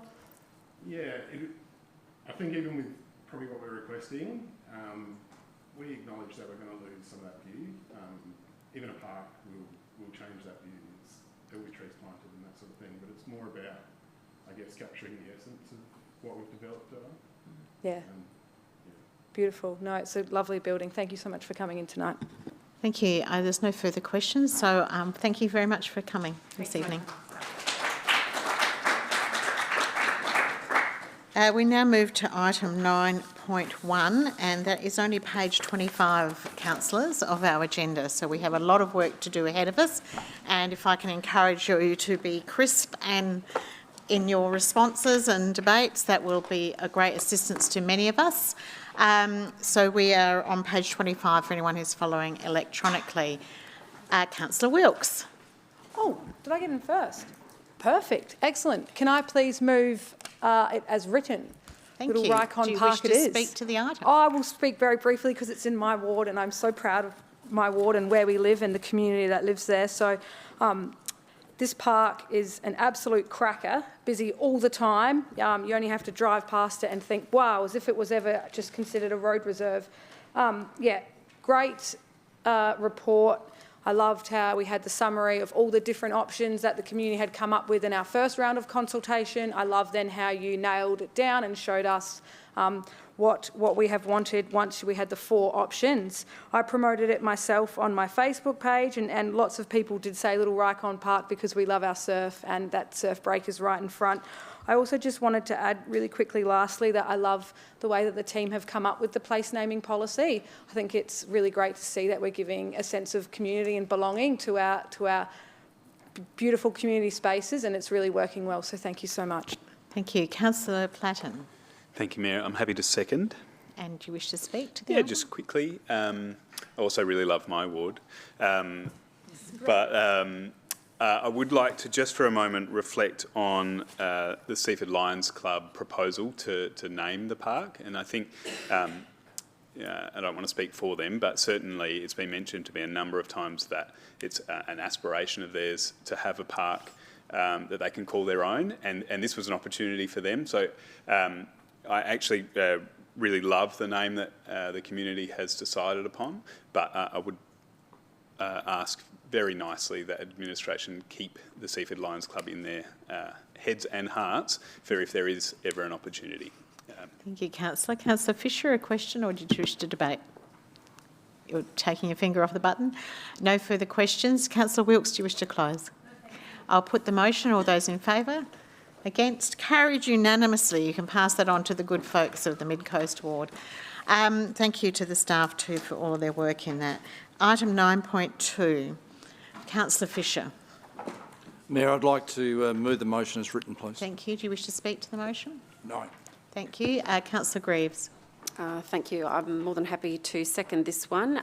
It has been, I guess, on Council's radar for quite some time. It's got a bit of a checkered history, and I'm glad we're coming to a final resolution. Thank you so much. There's no further speakers. Councillor Fisher, do you wish to close? No, thank you, Mayor. I will put the motion. All those in favour? Against? Carried. Thank you, everyone. I'm impressed that we're moving forward so well. Let's see if we can keep this up. Councillor Eaton, item 9.3. Yes, I'll move as written. Thank you. Do you wish to speak? Yeah, I will. Thank you. This particular bit of land, I actually walk past it most days with Tessa, or most weeks we do a walk through that area, and the particular resident, when they purchased the property, were a little bit misled by the real estate agent.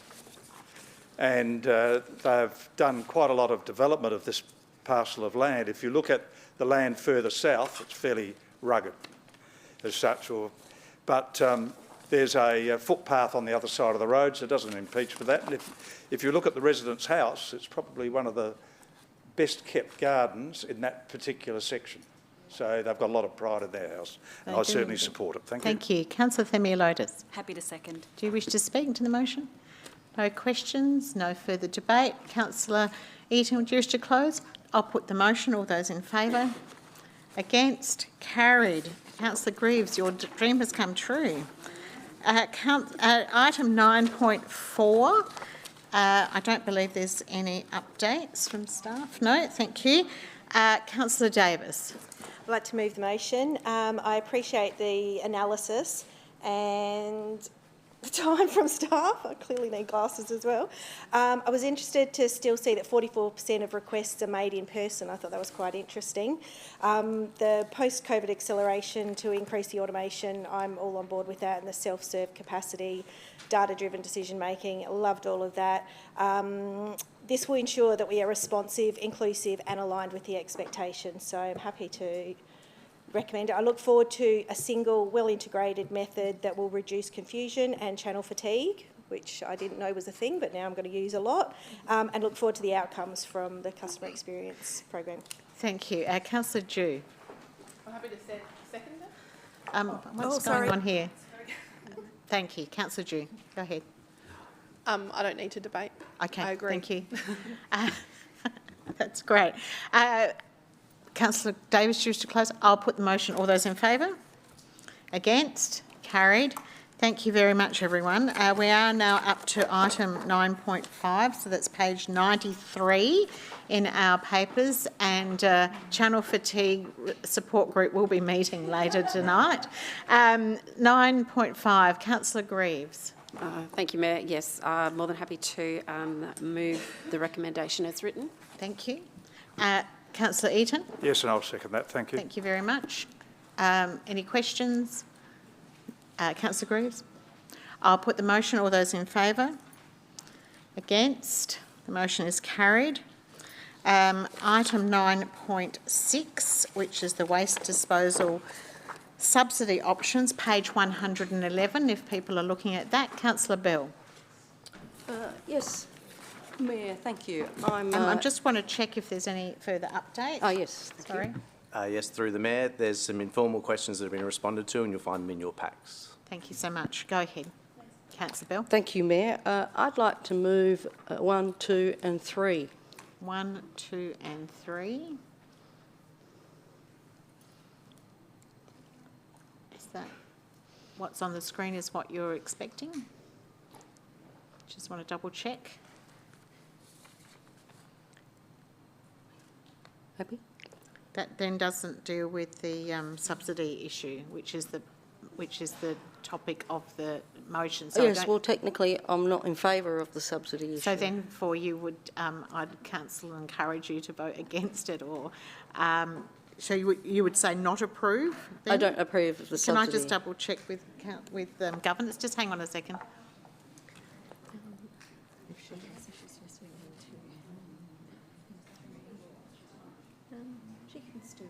Can she just do those 3?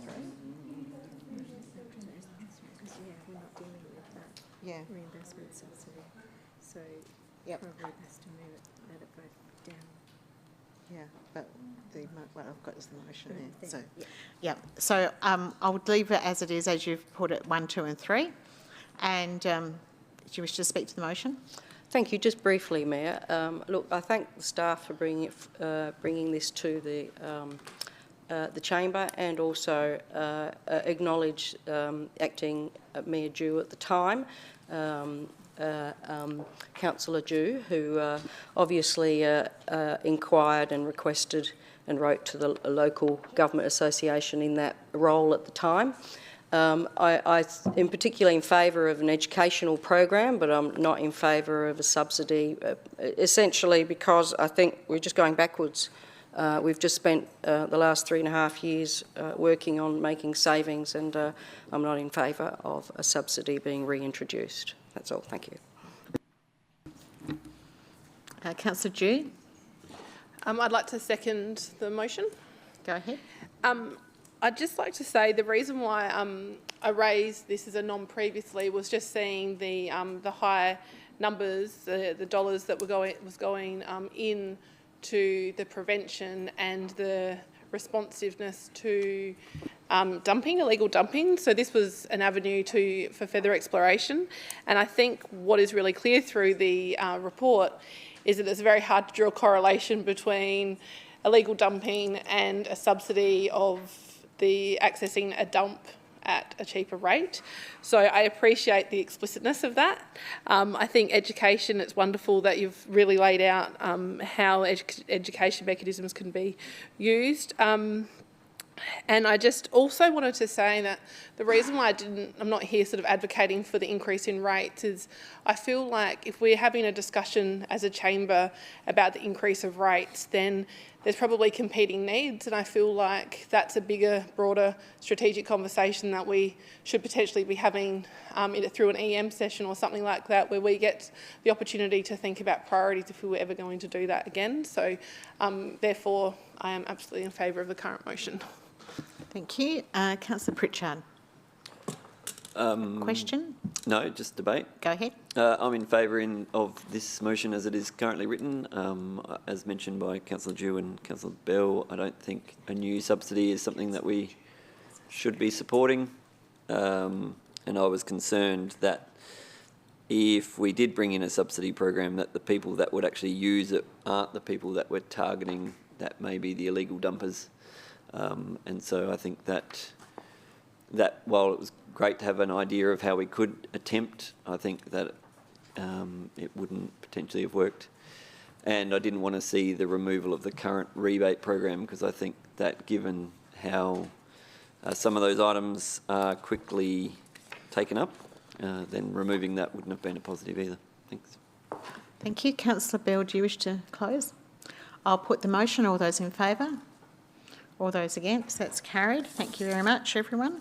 Item 9.7, Councillor Bell. Thank you, Mayor. I'd like to start by declaring a general conflict of interest on this item. I'm a member of the Labor Party of South Australia and the Labor candidate for Hyson, representing the interests of our community, and as elected member for the city is very important to me, and the reason I intend to stay in the meeting. Thank you. Thank you. Are there any other declarations? Councillor Fisher. Mayor, I'd like to move the recommendation with an amendment. Have you provided the amendment? Yeah, I have now. I'd like to take into account the information provided by the two deputations heard tonight and bring back a draft submission to the November meeting. We don't currently have that. Would you mind just providing that to us? Can we have that? Just bring it up. That's all right. Just. Do you have it? Yes, next report.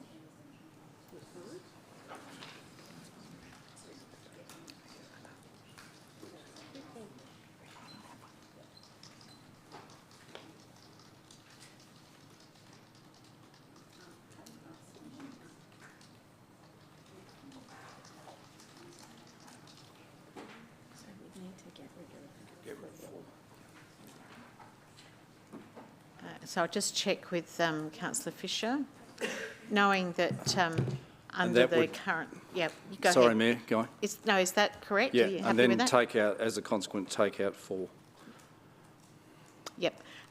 Just to let people know that the submissions actually close in 2 days' time. So I just wanted to check that that's what you wanted to do.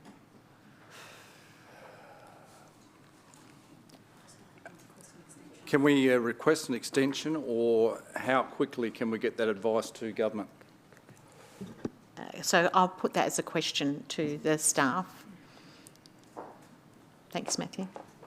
Through the Mayor, we can request an extension. It may or may not be granted. Another option may be that it puts forward possible changes for us to add in the next day or two to put through on time. Go ahead, Councillor Fisher.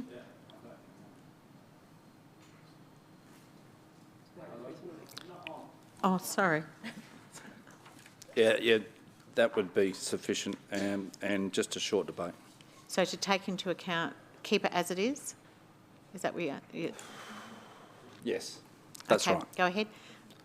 Yeah, so very, very short and sweet. We saw one very passionate deputation today and another one equally significant.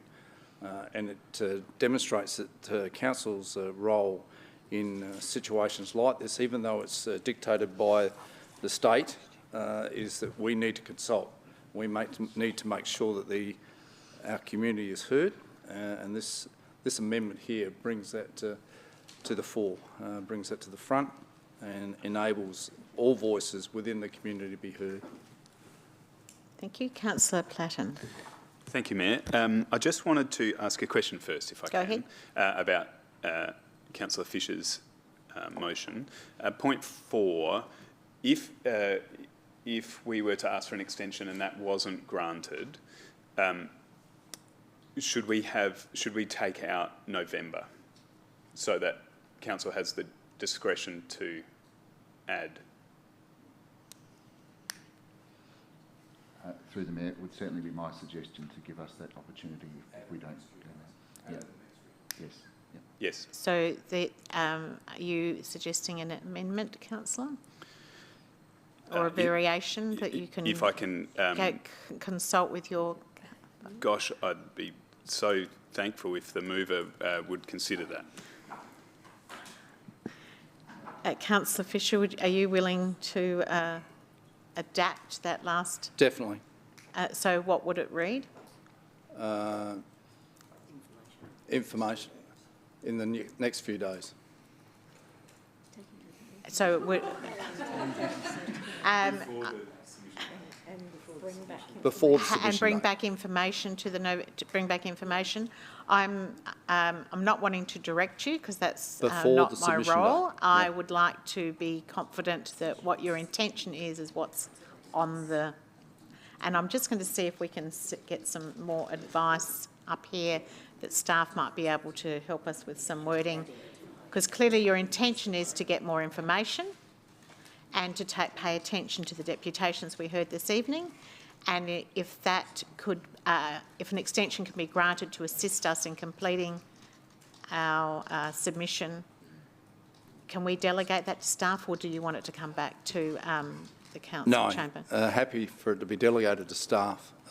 But the important part is about getting that information through. All right, so I think the team back here have just been having a look. Would you just have another look at number 4 there, Councillor Fisher, just to see if that meets, just get rid of November. I think it's not...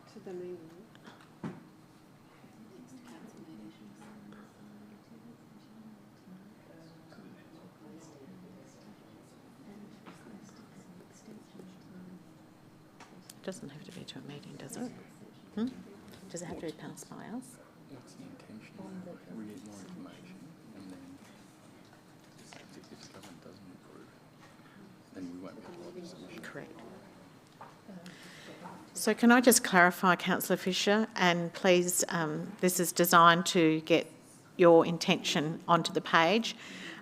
If we bring back further information let's start again. If the staff requests an extension and it's approved, then do we want to empower the staff to deliver a submission with the new information?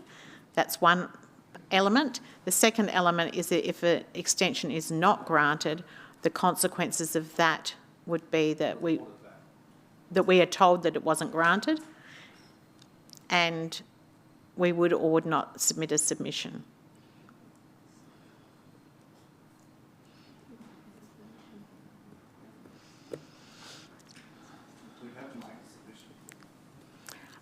Well, that's a decision for the chamber. I'm not wanting to direct that. I'm wanting you to be clear about what your intention is. So if the intention is to get more information for a higher quality submission, the only way to do that is through an extension, given our 2-day turnaround. For that, if the extension is granted, then there's potential for that. If the extension, however, is not granted, I don't want the chamber to have not got a position, if you want to have a position. Can I have some advice on that? Go ahead. Through the Mayor, it's our understanding that the state government is pushing to have the code amendment resolved quickly. We've got understanding that they're looking to have a number of matters resolved, a number of code amendments resolved before the end of the year. And it would be my suggestion that staff take on notice matters of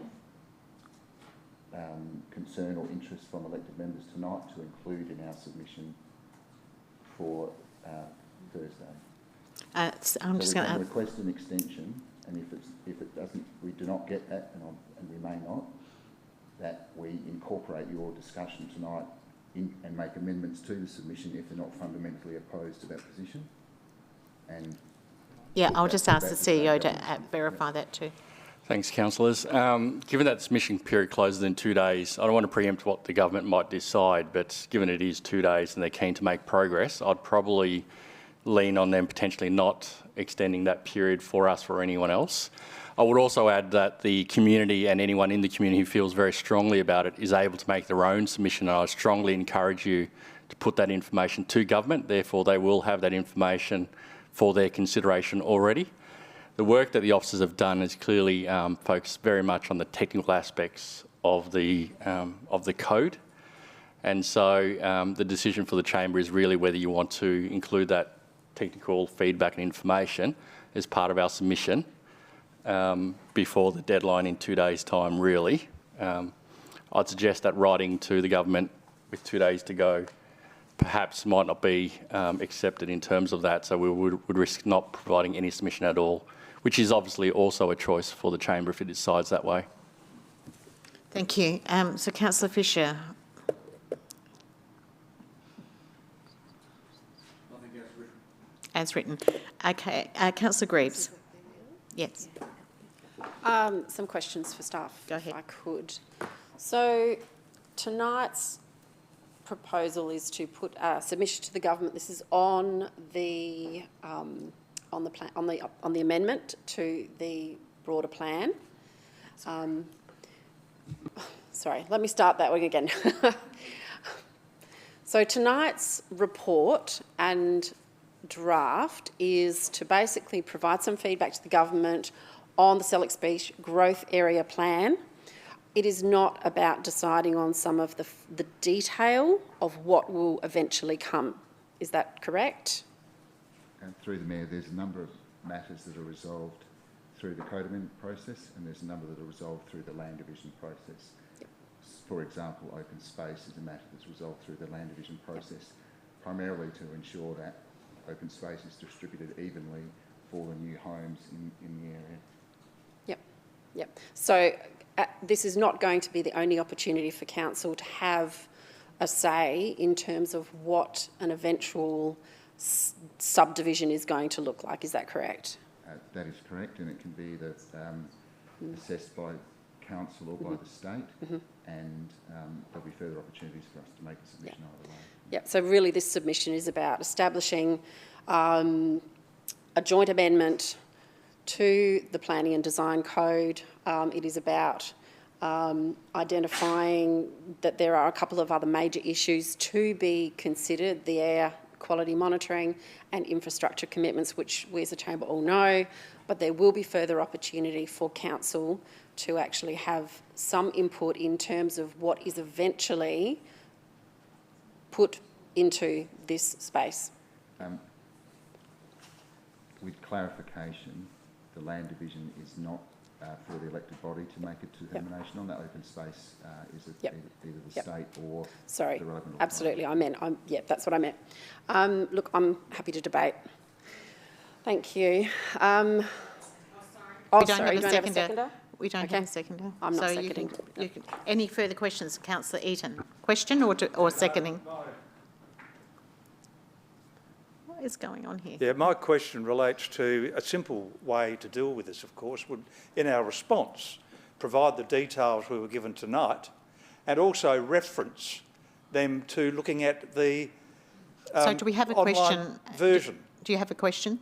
This is what I'm asking. So what's preventing us from doing that and we meet the timelines? Through the Mayor, it's our understanding that both parties who spoke tonight are putting in their own submissions. Yep. So the state have either already received or will receive those submissions. And we have already noted a number of BERG hearings concerns in our own submission in relation to the 35-metre noise buffer, etc. Yeah, I'm just concerned that if we delay it, we miss out. Yeah, I think we're far better off to do what we've done. So that's a question, yeah.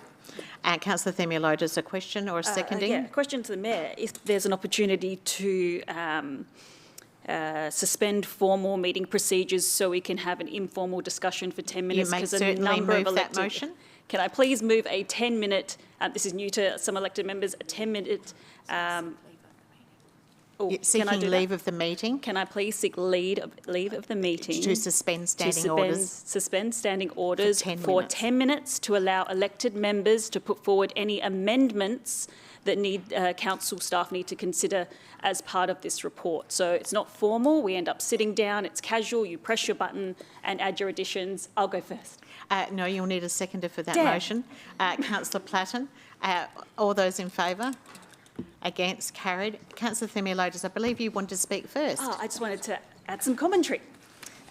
Because I note the report has 1,700 homes, but we engaged on 1,300.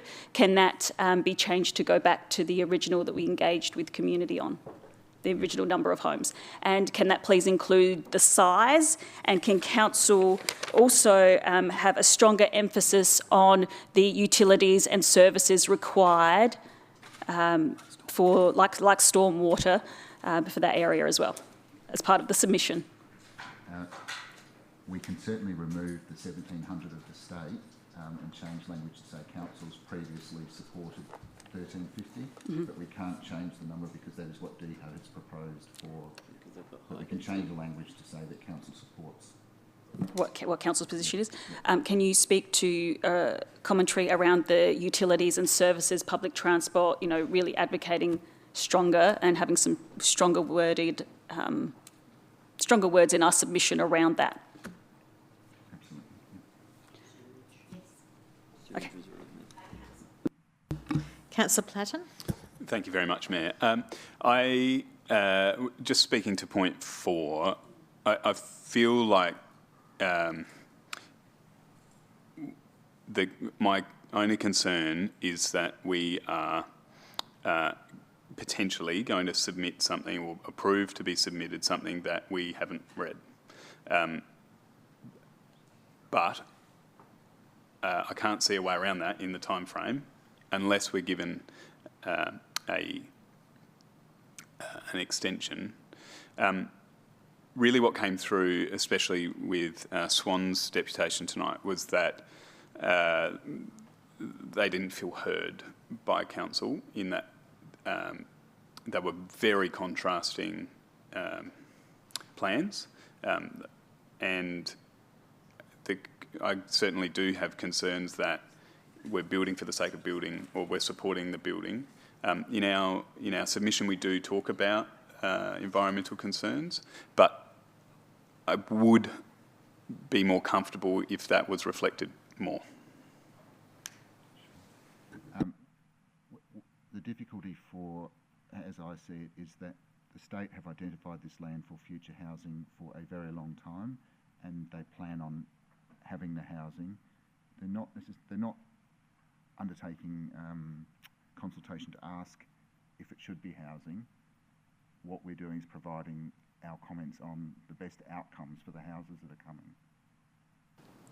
And that's how we've written our responses to treat the biodiversity, the traffic, the noise concerns for BERG hearings. So maybe I could just comment on that. And you can tell me if this is accurate, because it may not be, but because we've been asked or invited, as anyone can be invited by the state, to have a position, it's the state's code amendment that we're commenting on. It's not like ours that we're making a difference to.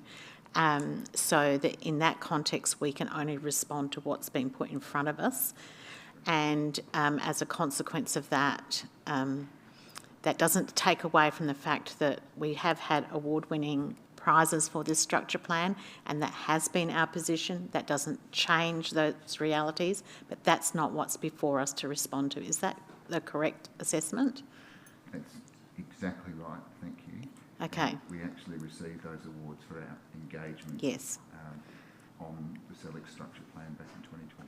Yeah, and I thank you for the good work that was done. And so just because we may not be able to bring that excellence to this conversation, that's not because it's still not there. It's because we're responding to the code amendment that's put in front of us, and we're doing the best we can with what we've got in front of us. Is that a fair assessment?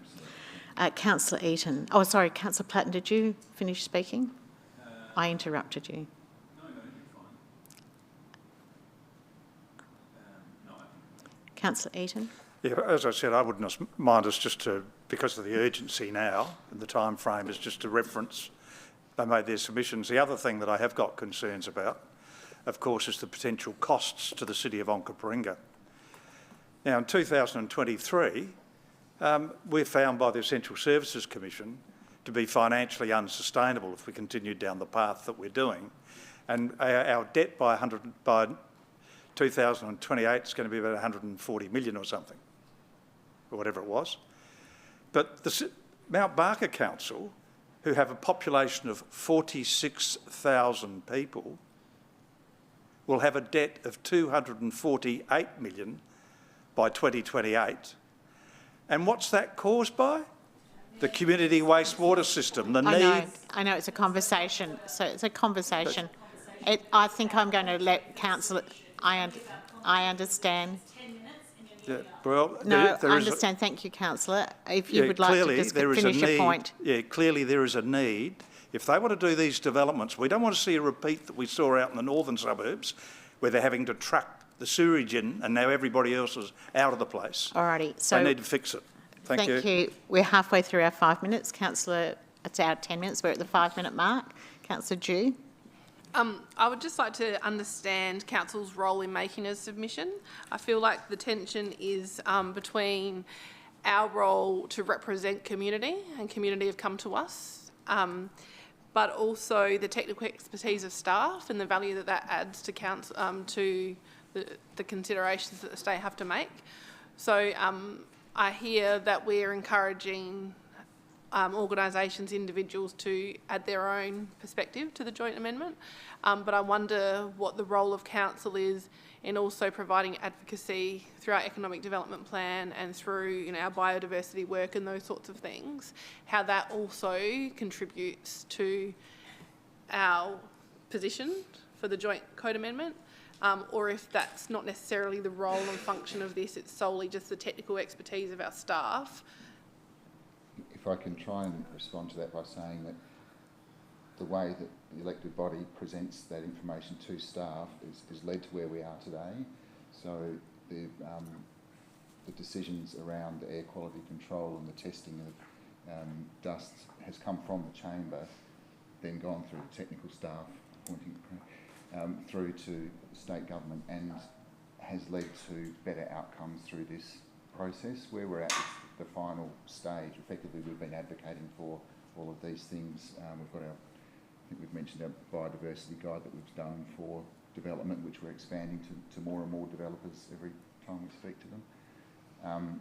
So what we're taking the approach, aligning it with our technical responses and then providing that information back to state. So it might feel like it's disconnected, but it's actually extremely connected, and what you decide, leads the way for our responses.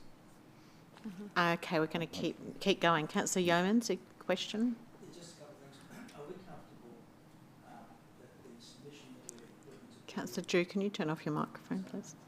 Are we comfortable that our submission reflects the intent and all the work that was done a few years ago in relation to that SELLICKS Beach structure plan, particularly noting the deputation in relation to the BERG Herring Winery, when they're talking about the character preservation and that sort of stuff? Are we comfortable in our submission that we are drawing the government's attention to that? Yes, we know that we have spoken to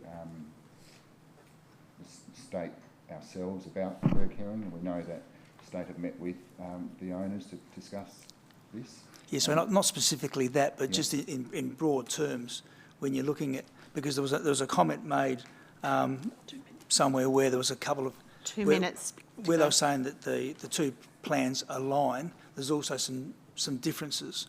Yes. And one spoke about the dwellings, and now you've clarified that, and then there was also the environmental stuff. Yeah, so I have noted in our submission that we have mentioned that council supports the 1,700, and we will reflect a change and reflect that in the actual submission letter. That's the state's position, not council's. So that will be removed from the letter. And the other aspect, I'm running out of time, sorry to take up your time. That's all right. Just out of interest, when's the discussion in relation to the infrastructure for the stormwater, the wastewater for the new development? When does council get an opportunity to either view the plans or have an input into that before they actually start building houses? So there's two parts to that. One tonight, which I'll ask Craig to speak to, is about the infrastructure schemes, and then after that is on-ground planning assessment once the land division arrives. But Craig, can you speak to the infrastructure scheme? Yes, one of the key things about the joint amendment is the introduction of infrastructure schemes. As you'll note in the resolution, the recommendation is that in point 3, the state government will introduce an overlay that essentially puts a holding over this land from going to housing. And the purpose of that is, one, the air quality monitoring, but also to enable the time for council and the state government and the service providers to actually discuss and work out the issues of infrastructure. So obviously sewer is a big one, and the infrastructure schemes themselves are a delivery and a funding mechanism, and identifies who and when items need to be paid for and when they need to be rolled out to support a new community. Everyone. 10 minutes is up. Do you require more time?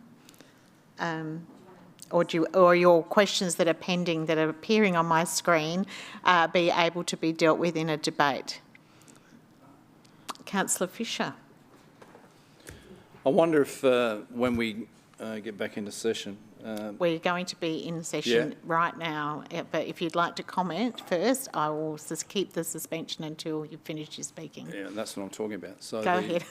Amending number 4 there, that includes the fact that we acknowledge the information that was provided tonight by the 2 deputations in the letter that goes to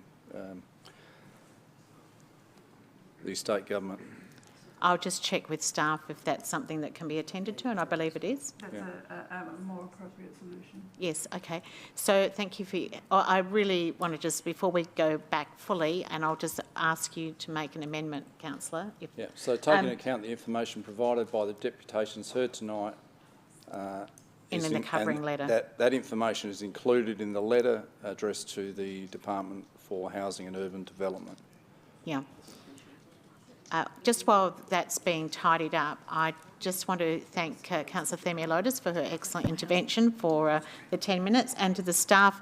The staff aren't on trial or orders. This isn't estimates. Their contribution tonight is to support you as elected members to make a decision about how things go forward. And this is, I can just imagine what it'd be like if you were an award-winning worker and had done great work and then come up with these kind of things that could be extremely disappointing and challenging. So I do want to acknowledge the staff that have been involved, and I'm wondering if we're getting close to that item 4. Pretty much. So if I just have your indulgence just for 1 minute so we can just get this right, and then I can check with Councillor Fisher and see if we can get a seconder.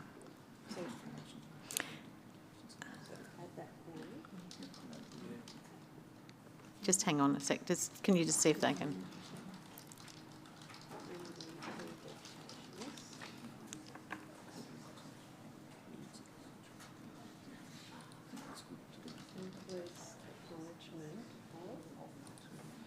Thank you, everyone. I think we're nearly there.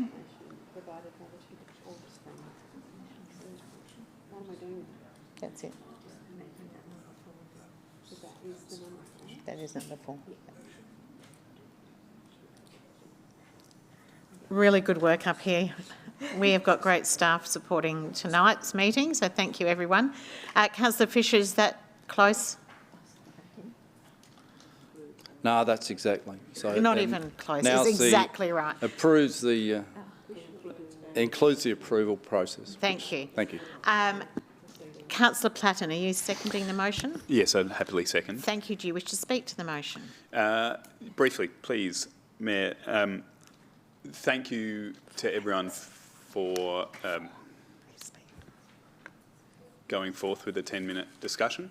I think we've tried to strike a balance here and draw attention to concerns of people in our community. I think those concerns are really valid. I have, it's an interesting one that we really don't have a say. We can give our opinions and we can give a submission just like everyone in the community, but when it comes to can we stop this from happening, the answer is no. It's privately owned land and the state government already have it as housing land, and so we've been asked to make a submission. Not putting a submission in won't really do anything. It'll just take us out of the conversation, and that is something that concerns me. I have concerns about this development. I have concerns about wastewater and certainly sewage. I don't think it's appropriately got the infrastructure to support these dwellings at this present time, and that is something that is talked about in the community a lot.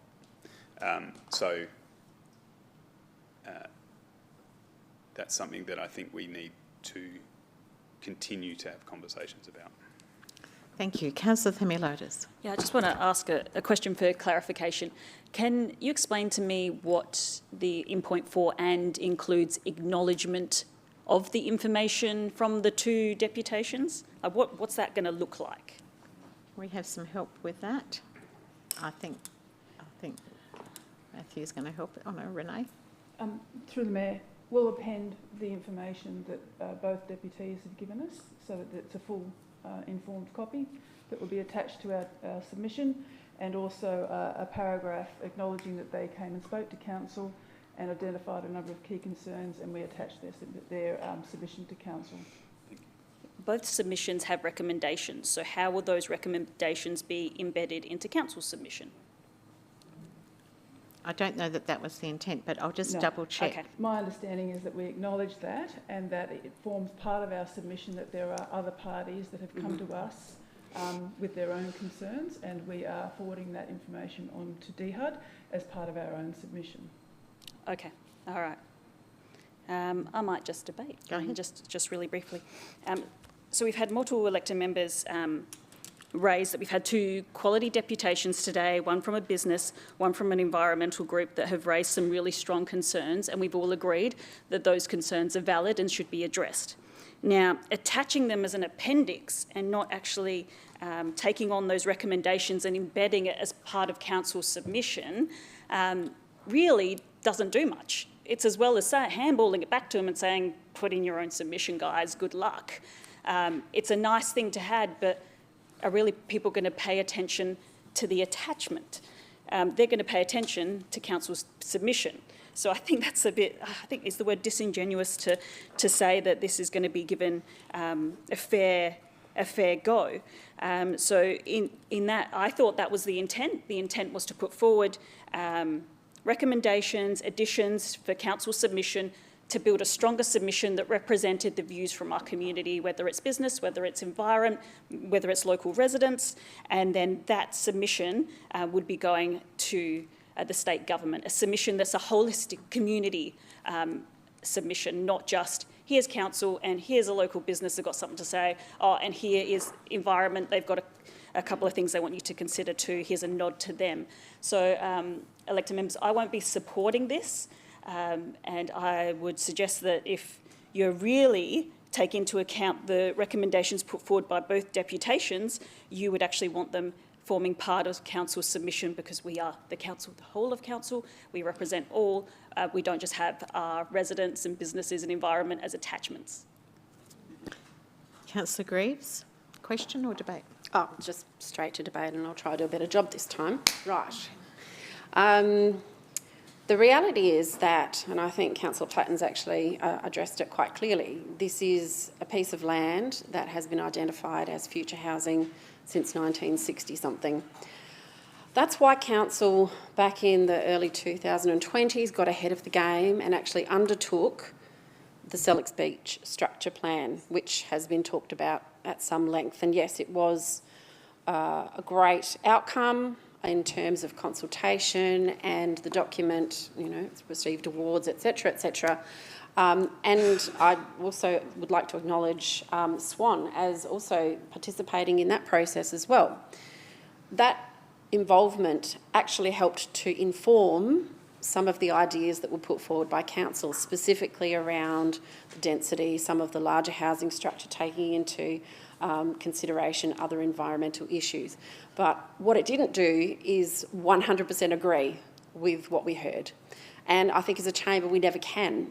You know, our job is to listen to the whole and form a view which is, in our collective, you know, intelligence and understanding, the best way forward for us as a community.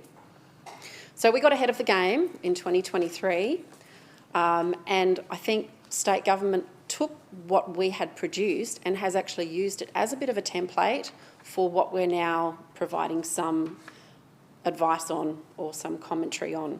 I do think it is worthwhile putting forward council's view in terms of the total number. I think that, you know, that work was informed by some of the environmental considerations, and so I do think that is worthwhile.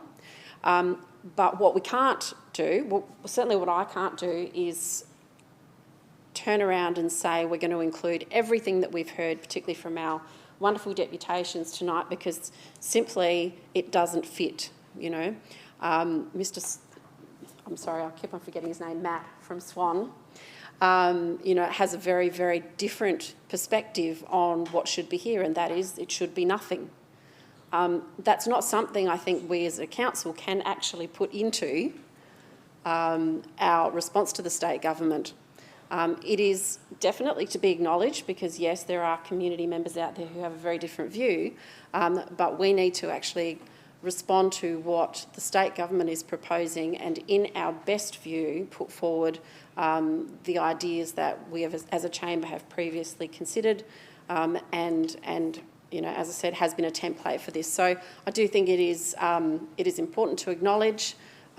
Community has the opportunity to put in their own submissions, but I think that this is the best way forward.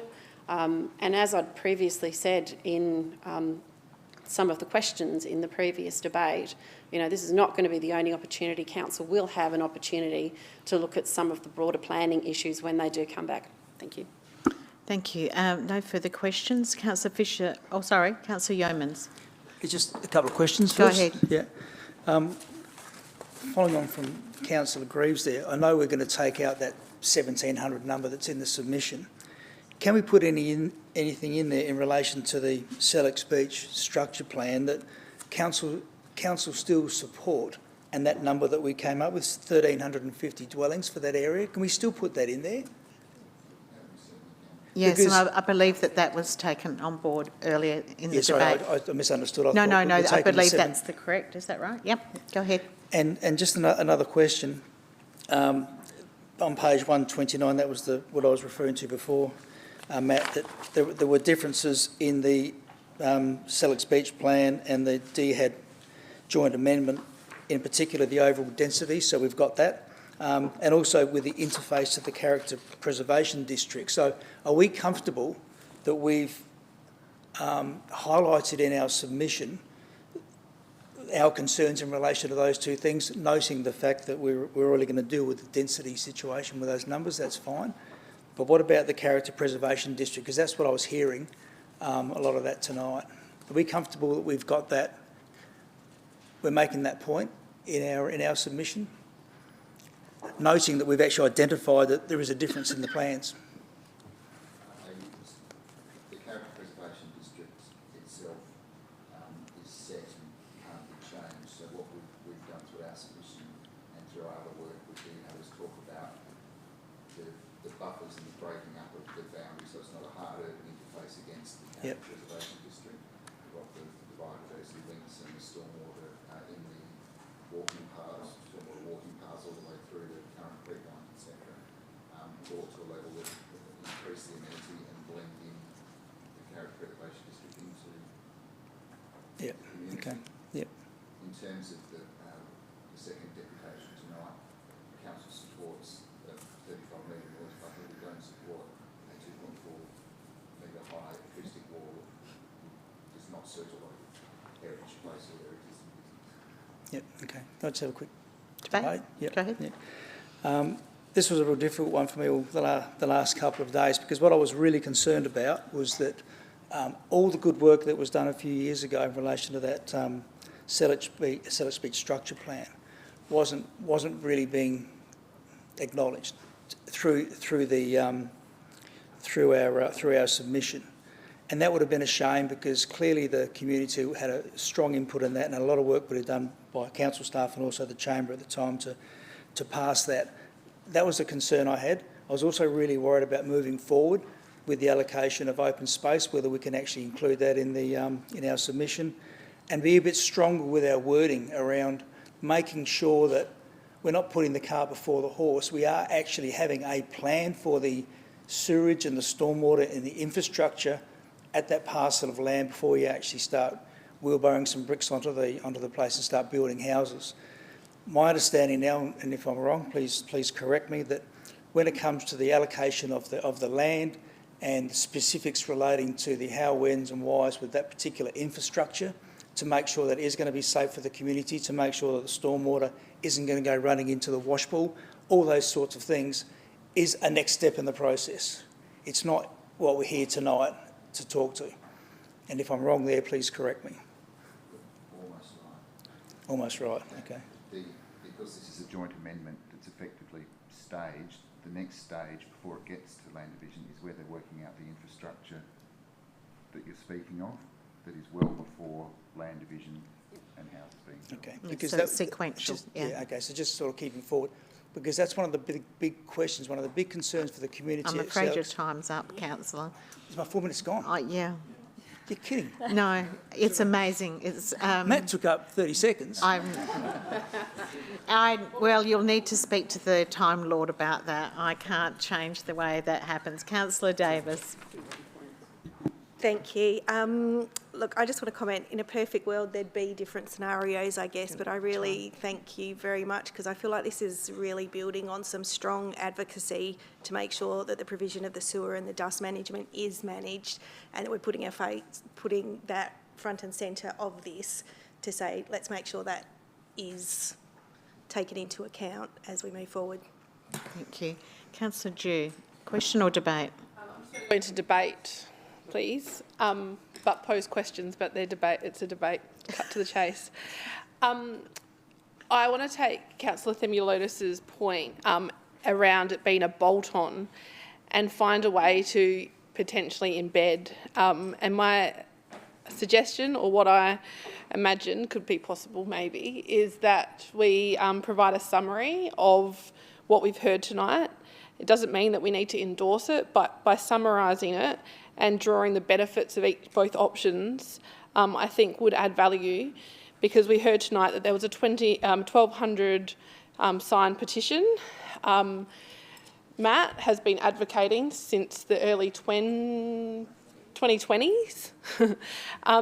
And when I asked the question before and Matthew responded, what I heard from that is that the development that Council have put together, the submission that Council, the draft submission Council are putting together is, sorry. Okay, start again. The submission that Council are putting together, it's meant to be the Council's existing position, and what I would think is that our tree canopy targets is Council's endorsed position, and so is our economic development plan, which is all around supporting small business, which was clearly articulated tonight. So I know that that's just one, two little elements, part of a whole bigger picture, but I wonder if it is possible to, again, take it from just being an attachment and a bolt-on to actually embedded within, summarised, including as an attachment, and then highlighting some of the benefits that we foresee. And then it's up to the state to assess whether or not they agree with that or what they see as other things that need to be considered. I'll take that as debate, and which we've put the timer on. However, I will I'll ask the staff, is a summary a possible way forward as well, and is there capacity within the code amendment submission process to draw attention to other allied policies? I think the answer is yes, but I just want to check that. To you, Mayor, yes to both questions. We can do a summary and note the deputations tonight and attach the actual submissions as well. And our allied policy, other relevant policy pieces. I think that that would help the chamber in their decision-making process, so thank you for that. Councillor Pritchard. Question? Go ahead. I'm just trying to work out the likelihood, and I know that's a very open question. How does... I've spoken to you previously about prophesising, but go ahead. How does this get turned from private land from multiple landowners into a cohesive development which seems to spread across all of the private land owners? I'll ask the Director of Planning, who has extensive experience with the answer in that question. Go ahead. Through the Mayor, there are approximately 28 private landowners that are the subject of this code amendment. A similar scenario would be Hackham South East, which is the development that has been occurring over the last 10 years, and at the end of the expressway. The code amendment happens, it gets rezoned, and then we have currently, in the current regime, infrastructure deeds where we negotiate with individuals or with groups of individuals about who pays what, when, at what stage, and what figure. That's where the infrastructure schemes are looking to be replacing those conversations with legal deeds to make a more cohesive approach. So there is very much a long-held process that is supported by state processes and legal processes in the state of South Australia. Councillor Fisher, just to close debate. Yes, thank you, Mayor. There's been significant discussion from the chamber, and I thank everyone for that. The bottom line, I think, was touched upon by Dan, Councillor Platten, when he spoke about a voice in the room, a seat at the table, in respect to the submissions from the community tonight. I think we have requirements under our agreements or legislation with the state government in respect to some of these plan amendments, but we also have a responsibility to make sure that the community is heard. So I urge the chamber to support the recommendations as written. Thank you. I'll put the motion. All those in favour? All those against? The motion's carried. Thank you, everyone. I really appreciate all the support of the staff and your guidance in helping us get there. Councillor Themialotis, for your excellent intervention. We are well past our time for having a break, so I'm wondering if there's a mover for a break. Councillor Platten, Councillor Fisher, all those in favour? I'll ring the bells in 10 minutes. Okay, everyone. Recording in progress. We do have a quorum, so we'll continue. Item 9.8, we're on page 159. We're in session, Councillor Drew. If you need to speak to somebody, please leave the room. 9.8, Councillor Pritchard. It is, yep. I'd like to move as written. Do you wish to speak to the item? Yes, please. Go ahead. So this is in response to a nom that was raised a little while ago by myself, and I would just like to start by thanking Ed and the team for producing this response and talking me through it a couple of weeks ago. This is really exciting because when Councillor Bell and I sort of first came into the chamber, we actually met at this place and wondered what it was and who used it, and I think there was an assumption that it was still being used by a pony club, which I think stopped using it almost a decade ago. And there was some rubbish starting to pile up. There's a couple of sheds, and council didn't know who was using the sheds, and there's a new paddock on one of the sheds. And so it's really exciting that we've now got a plan for this great piece of community land, and in terms of a plan of going out to the community and finding out the best use of this. It's you know, it's fantastic that Jeff Tester came forward and raised the possibility of an RV park. It had been raised by the Wollunga Business and Tourism Association a couple of years before, requesting an RV park in Wollunga. I think we've worked through the challenges, and it may not be that the RV park gets the expression of interest nod. It was a great deputation tonight from Teach, and that's exciting in its own right that we've already got people interested in this land and what it can best serve, or how it can best serve the community. So I think it's fantastic that as part of this there will be an expression of interest, and we will end up with some community use of that piece of land again, which is going to be great for Wollunga, however it turns out, and it's going to stop it from illegal dumping, and it's going to just enhance the town. So I'm really grateful of the process. Thank you. Councillor Bell.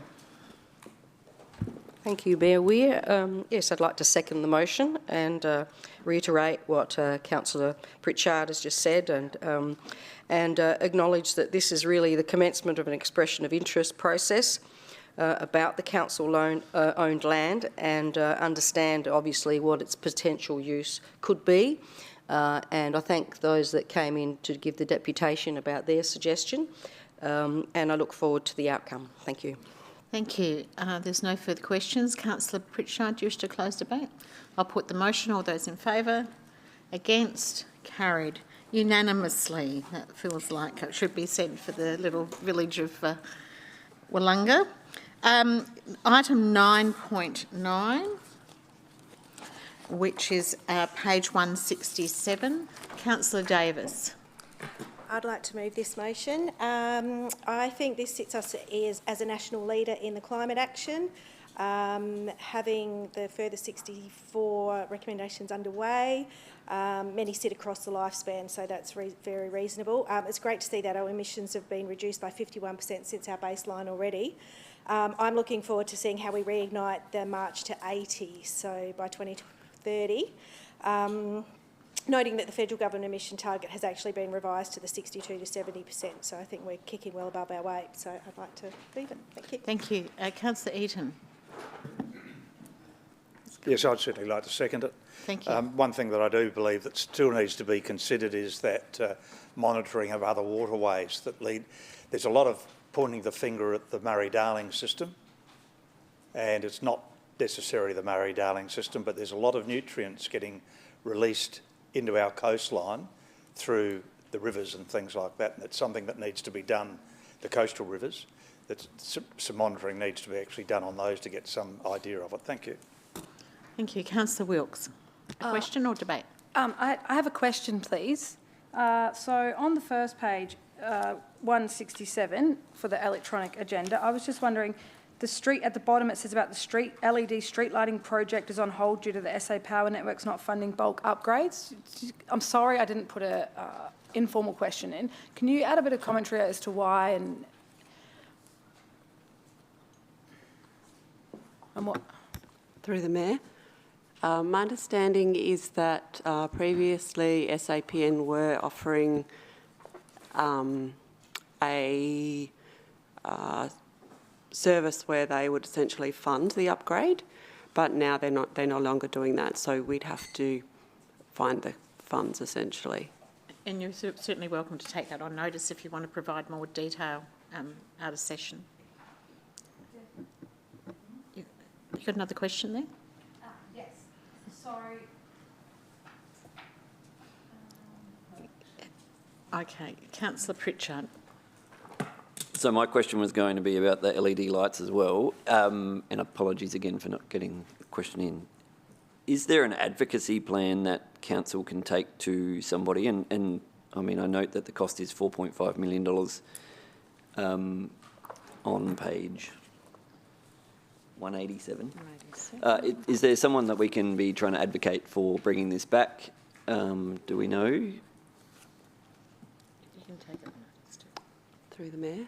We'd probably have to take that on notice. Thank you. And my second question around that is, do we know how much of the greenhouse emissions the LED lights were going to provide us with? And I know that's probably another question on notice.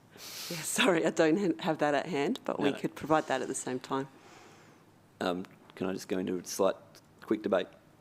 I think with regards to the LEDs specifically, it's a program that I think that we need to try and do something about in terms of an advocacy level of engagement, potentially with the LGA, because I know that we wouldn't be the only council, well, I suspect we wouldn't be the only council that would be using the transfer to LED lighting as one of our reduction methods.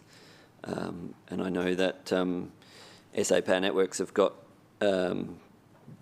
plans of their own to transfer their network. So I think that certainly is an item that potentially we need to go to the LGA with at some point in the future and see what we can do about it. Thank you. Councillor Wilkes. Another question, please. Go ahead. Okay, so you've talked about,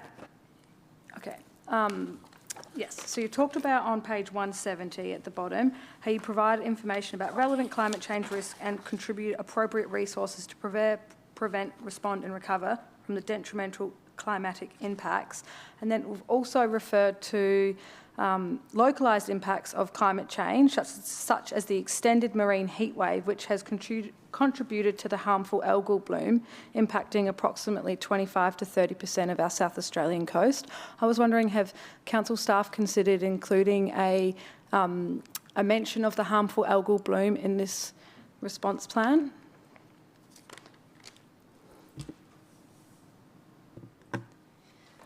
Through the Mayor, this particular report is an update on the existing climate change response plan, so we didn't specifically consider it in this. Moving forward, has council considered it? In an updated, if there was an updated plan? Well, in conversation. So maybe the question isn't, correct me if I'm not getting it right, is the harmful algal bloom on the agenda of our climate change responses into the future? Is that right? Through the Mayor, I would say certainly from an administrative perspective, it's on our mind and something that the sustainability team in particular considers. So yes, it could be something we consider moving forward. Do you want to debate? No. Councillor Eaton. It's only a question. I mean, I was talking about that monitoring of the waterways. It's something that we actually need to do because it will show what we're contributing. And that's the question: can we include that as part of our strategy in this going forward? So is that something to be in a future plan? Through the Mayor, yeah, because this is about our existing climate change response plan and an update on the actions already committed to, it'll be difficult within this specific report, but certainly moving forward, the health of our waterways is something that is very important and that we could consider. And okay, Councillor Davis, do you wish to close debate? I'll put the motion. All those in favour? Against? Carried. Item 9.10, Councillor Bell. Thank you, Mayor. I just wish to declare a conflict of interest on this matter. I'm a member of the Labor Party of South Australia and the Labor candidate for Hyson. I'll stay in the chamber and vote and debate. Thank you. Councillor Dew. Thank you. I'll just go straight into debate, please. I would hang on, we need to have the item moved. And sorry. Are you moving the item? Yes, please. And now you can respond. And we do have, just before you go, I'll just get an update. Sorry, sure, I know how excited you are about these things. Go ahead, please. Through the Mayor, just an update. You'll see in the report that there was a reference to the LGA and Adelaide Coastal Council's network submission on this same matter, which was we hope to be able to provide to the Chamber ahead of tonight, but it hasn't been finalised at this point. So just wanted to let the Chamber know that we will provide that as soon as we get a final copy from the LGA. Councillor Dew, the floor is yours and your time starts now. Thank you. Appreciate how you've put this together, and it's been ongoing work over the last few months, so I definitely acknowledge that. That maybe was unforeseen at the start of the year. Just a couple comments that I would make just in observations and attending last night's algal bloom session with the state government at Aldinga. There was an open mic, for those that went there, with questions from the floor that were really well-educated, formulated questions that were very generous, but did touch on some really important topics that aren't necessarily in much detail, which I know we can't include everything, but detailed in our submission. So I wondered if I can put this on the record maybe, and if the Mayor has the opportunity to represent us as a witness, that maybe some of these elements could be included. And that's around, there's a lot of emphasis at the moment, and the state and federal government, as people would be aware, announced a package again today. So a lot of emphasis is around tourism, business and fishing. And I wonder, and it was asked last night, around population data and how that's being gathered from a health perspective across health departments, and how that information's been aggregated up and considered at a state level, and then informing the response. And then also what is definitely in our court is stormwater and sewerage. And there was comments last night made, one by Chris from Adopt a Spot, in relation to stormwater and maybe the requirement of that being a federal asset or potentially a state asset. And the other was another constituent thought that there was some sewerage potentially in the Port Wollunga Creek running off, which I think is a point and issue further to what Councillor Eaton was saying about the purity of water going out into our oceans. So they were just a few comments. I really appreciate the work that you've done, and I look forward to seeing how we can continue to advocate, particularly around different issues as they emerge, which I think those three were. If we could address them for our community, that would be awesome. Councillor Wilkes. Excellent. I'm going to debate as well. We haven't had it seconded yet. Oh, yes, please. So you're seconding the motion? 100%. Okay. Thank you. Okay. So I just wanted to say the depth, the respect and the information in this submission is superb. I just thought the team, your passion, your clarity, in the report were moving. I thank the Chamber for endorsing the council staff to provide their own submission, and also we also noted at the end that Mayor Ware will be able to speak to it at the inquiry. So I think that is fabulous as well, because I found that this submission really cements our council's known position as being state leaders in coastal matters. I've always been proud and honoured to be the endorsed coastal person on the ACCN and previously, and I wish that Nina Keith was only here so we could share comments and amazing chats about our coastline that we had for many years. While we all know that the state government is the lead agency, I believe that there is outcomes we can still achieve as a council, and you've outlined these perfectly in the response. The submission drawed on points, and I've drawn from the submission and the document in an upcoming motion that I have tonight. So again, I want to thank you, staff. The community and the marine life and all need a non-biased leadership now, and you have delivered this in spades. Together we can achieve great outcomes for those who cannot speak, because our marine life is suffering, and when we do work together, we will do beautiful things. Thank you. No further questions. Councillor Dew, do you wish to close debate? I'll put the motion. All those in favour? Against? That's carried unanimously, and I do want to endorse and thank not just this group of people, but all those who've come before us who've done this work, and thinking of people like Bill Jamieson as well. So we now have an item, we have 2 nominations, and so I'm going to ask the 2 nominees and just check if are there any other nominations.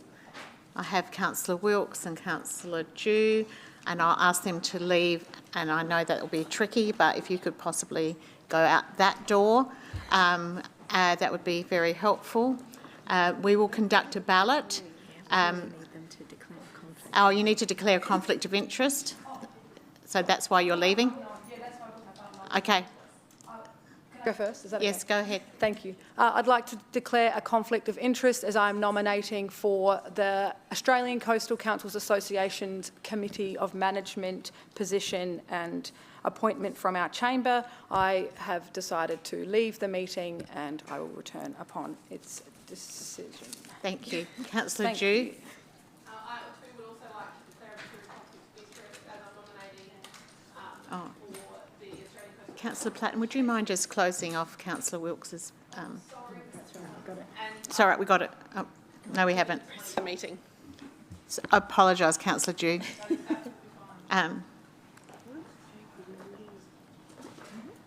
So we have 2 nominations, and you have a post-it note in front of you.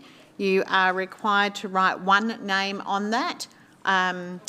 Jade is our returning officer. She will be collecting up. Can you please hold up your... Did you get one more? No. Oh, okay. That's all right. I'll only do it if I need it. Oh, I have to vote, don't you? Yeah. And just a reminder, you do have to vote.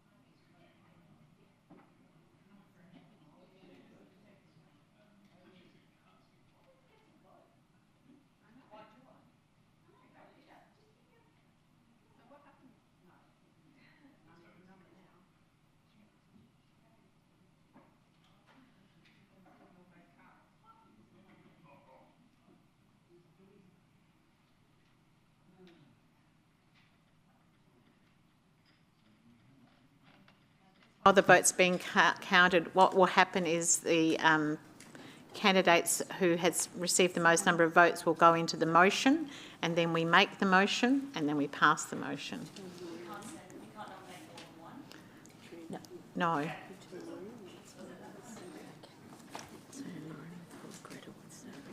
So Gretel's the... So the person who is, the motion is that Councillor Wilkes is the council's representative. Thank you very much. And Councillor Themialotis was seconding. I'll put the motion. All those in favour, because you've all already voted. Thank you. The motion's carried. And if someone, the staff can let people know.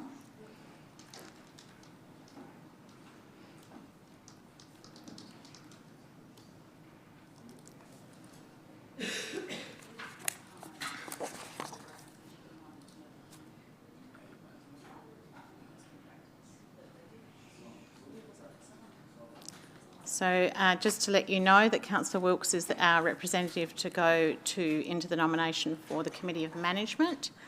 I now need to declare a conflict of interest and vacate the chair. Councillor Dew, as the deputy, will take the chair. My declaration of interest is that general, no material interest, because it is related to my role as mayor.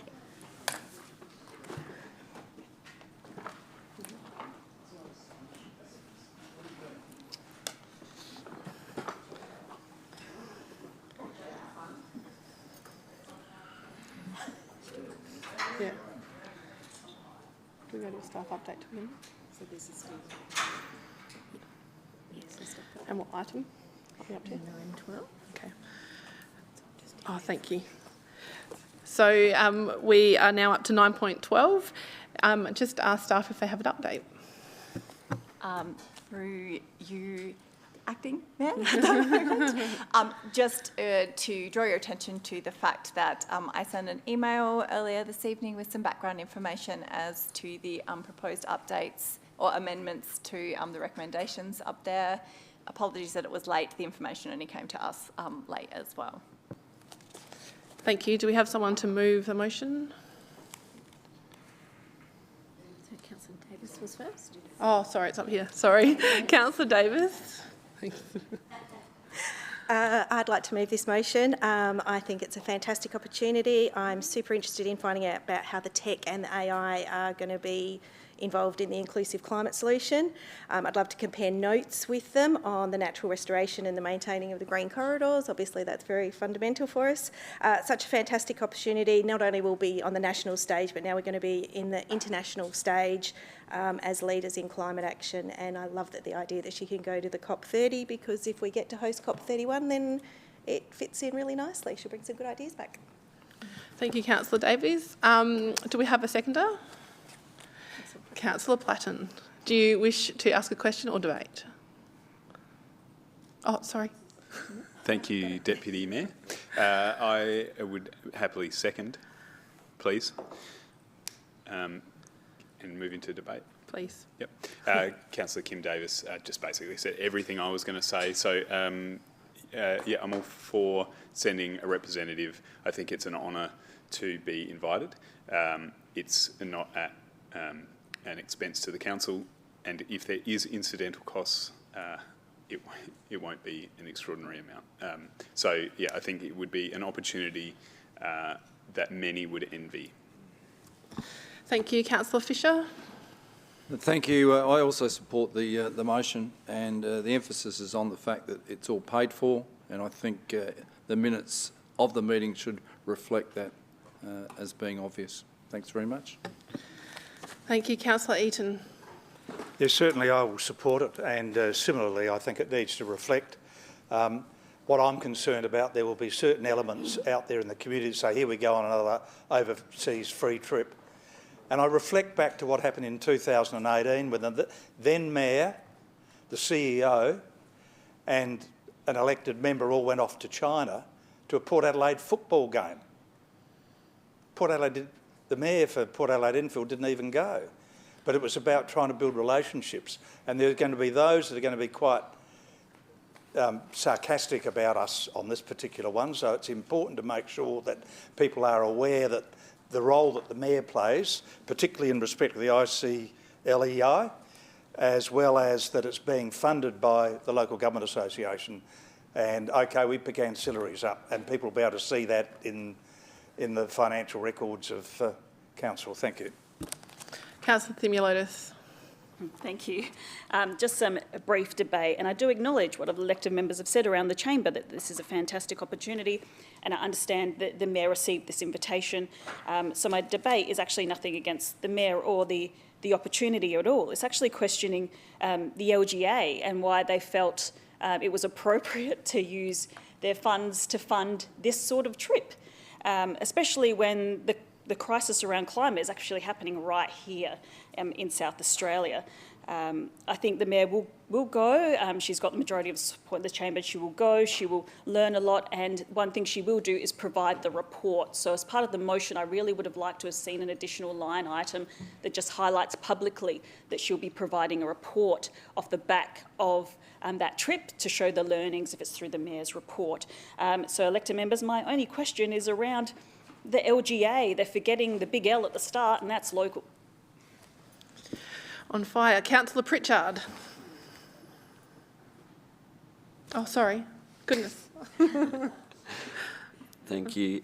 No, just very quickly to support in this one. I think, as Councillor Davis talked about, this with relevance to COP31 and the opportunity to go over and see this firsthand is just an amazing opportunity for our council to have our Mayor over there. So I think that's positive. Great. And Councillor Wilkes. Just taking on board Councillor Eaton's comments about public questions or whatnot, I just wanted to ask, and it only just occurred to me, what is incidental costs? What's the likelihood of them? Are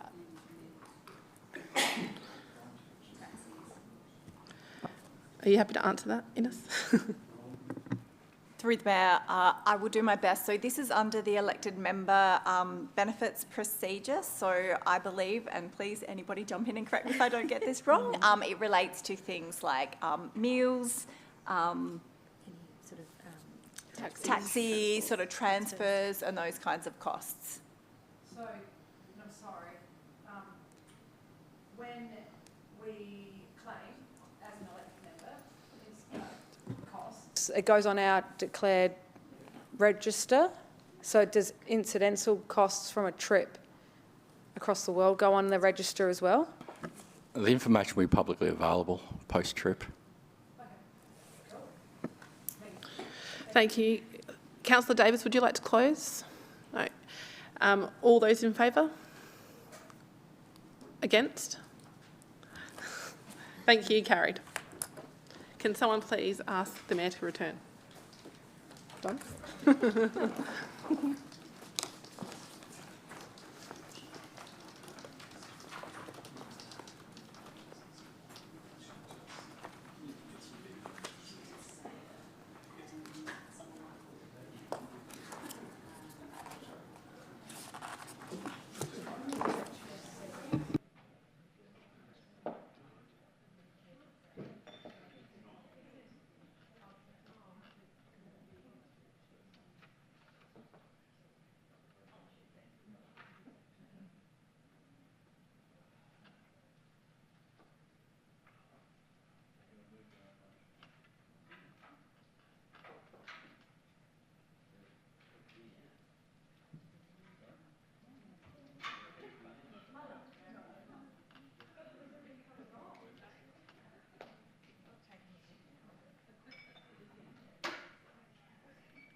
Everyone, we are now up to item 9.13. Councillor Pritchard. Happy to move as written. And do you wish to speak to the motion? Yes, please. Go ahead. Just to provide a little bit of context, obviously Kirk Richardson was the Onkaparinga board member from the administration for the Swara board, and Jess Tucker was his deputy. That's right. With Kirk's resignation, Jess has been coming to the board as the board member, but we didn't have a deputy member replacing Jess, and so this is just tidying that up so that should Jess not be available, we've got a representative from administration on the board. Thank you. Councillor Greaves. Thank you. Yes, just seconding that. Thank you. Councillor Pritchard, you wish to close? I'll put the motion. All those in favour?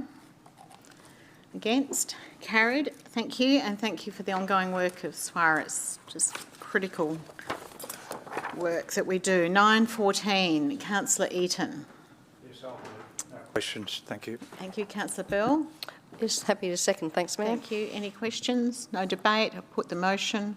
All those in favour? Against? Carried. We are now at the council and committee reporting schedule, which is page 271. Councillor Eaton. Yes, I'll move it. Thank you. Councillor Fisher. Second, thank you. And Councillor Wilkes, did you have a question? I had a question, but I can't find it. Hold on, I think. Yes, okay. My question is around the harmful algal bloom action plan coming up in the 11th of the 11th. My question was just around, I heard from staff that it could be postponed because of the summer plans, delayed release from the October long weekend until today. So I was wondering, is it still possible if there's any likelihood of a change of date in the reporting back to us? Yep. Do we know the answer to that? Through the Mayor, we're sort of in the initial stages of looking at the summer plan. I mean, not that it's super comprehensive, and haven't quite made that determination yet. So we'll probably be able to know for sure tomorrow whether we'd be able to make the deadline for November. Oh, thank you. Thank you. I'll put the motion. All those in favour? Against? Carried. Thank you, everyone. We now come to the questions on notice, which are in your papers. The answers to those, and our first item of motions on notice at point 11.1, 279, Councillor Davis. Thank you, Mayor. Tonight I'm privileged to bring forward this motion, standing on the shoulders of over 30 years of grassroots advocacy by local organisations, community groups and individuals. Their tireless work has laid the foundation for the partnerships and initiatives that we want to build on today. In May last year, this council declared violence against women a national emergency, and we backed that declaration with action. Our community capacity team, with her strategic plan, are building partnerships to strengthen prevention, early intervention and recovery pathways. We know that lasting change depends on strong local partnerships between government, non-government organisations, community groups and people with lived experience. I want to acknowledge Yanni, Paul, Chris and the Community Capacity Team for their leadership and sincerely thank the Respect Community Action Group and the Southern Domestic Violence Action Group for their unwavering grassroots effort. I would also like to acknowledge that our dedicated councillors that have been working in this space over a long period of time. A key example of these partnerships are the DV-friendly community facilities pilot at Seaford Community Centre. That's the handout that you got today, so you can read that, in collaboration with the Southern DVAC. This initiative will embed domestic and family violence awareness and support into everyday community spaces. This initiative is low cost, practical and scalable.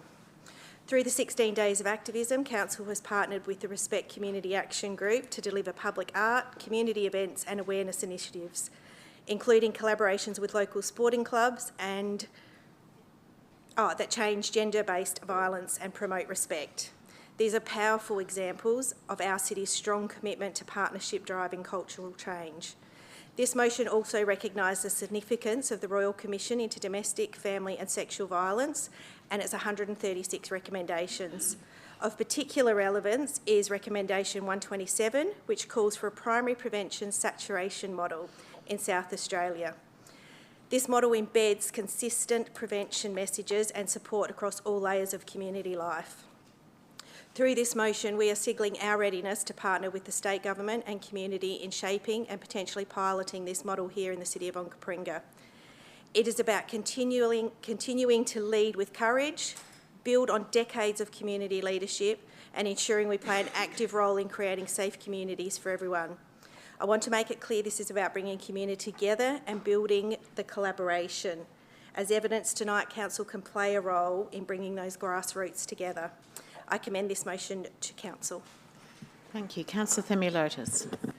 Second and speak to the motion. Thank you. Domestic, family and sexual violence is not a private tragedy. It's a public emergency. It affects every community every postcode, every generation. No local government can stand aside from this issue, and I'm proud to say that our council does not.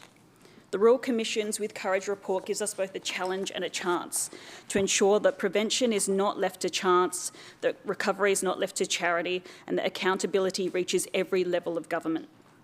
Here at Onkaparinga, we already see the power of partnership through groups that we heard from today, a Respectful Community Action Group and the Southern Domestic Violence Action Group.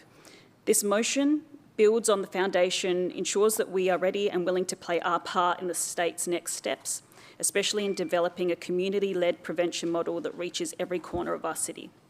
This is not just about services, it's about culture, safety and respect. We have a duty to make our community one that's equal and dignified for people living in our community and not just spoken about.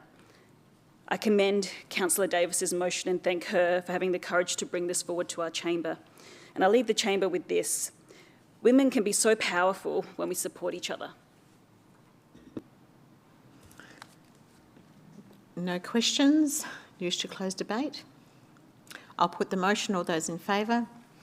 Against? Carried unanimously. Thank you very much, everyone.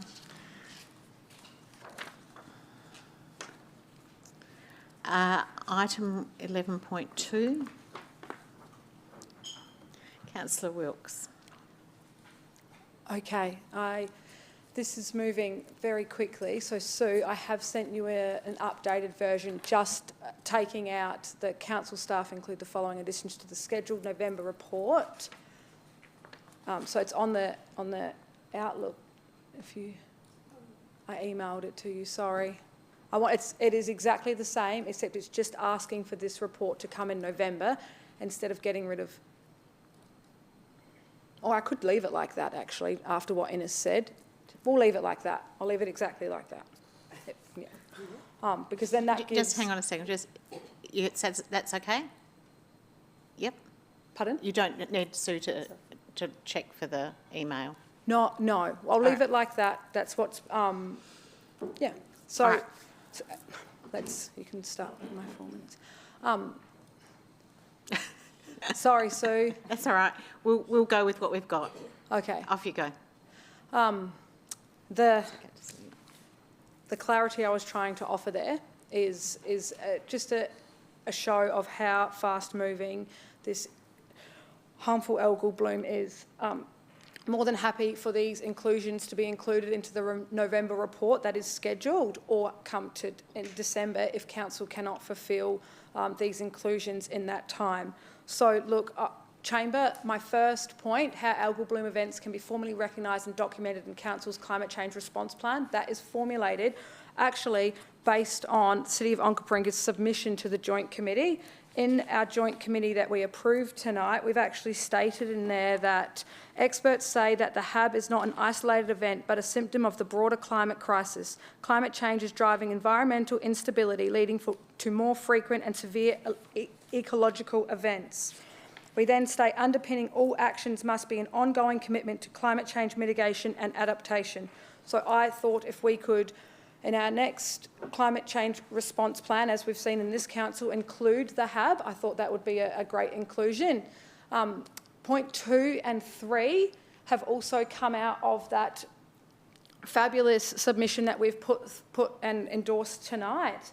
I just wanted to state here, to date, in that submission, we actually outline that the council has already hosted community information sessions. We've made a submission to the Senate inquiry in algal bloom in South Australia. Acting Mayor Lauren Dew also was a member of the delegation to the Mayor's Forum and ACCN reps and industry reps going over to Canberra and advocating for stronger outcomes. We share up-to-date public health advice from relevant state agencies. All of this information is read straight from the endorsed policy tonight. We've participated in the Harmful Algal Bloom Reference Group with me as the chair from the ACCN. We've participated in weekly debriefs provided by the Department of Premier and Cabinet. We provide beach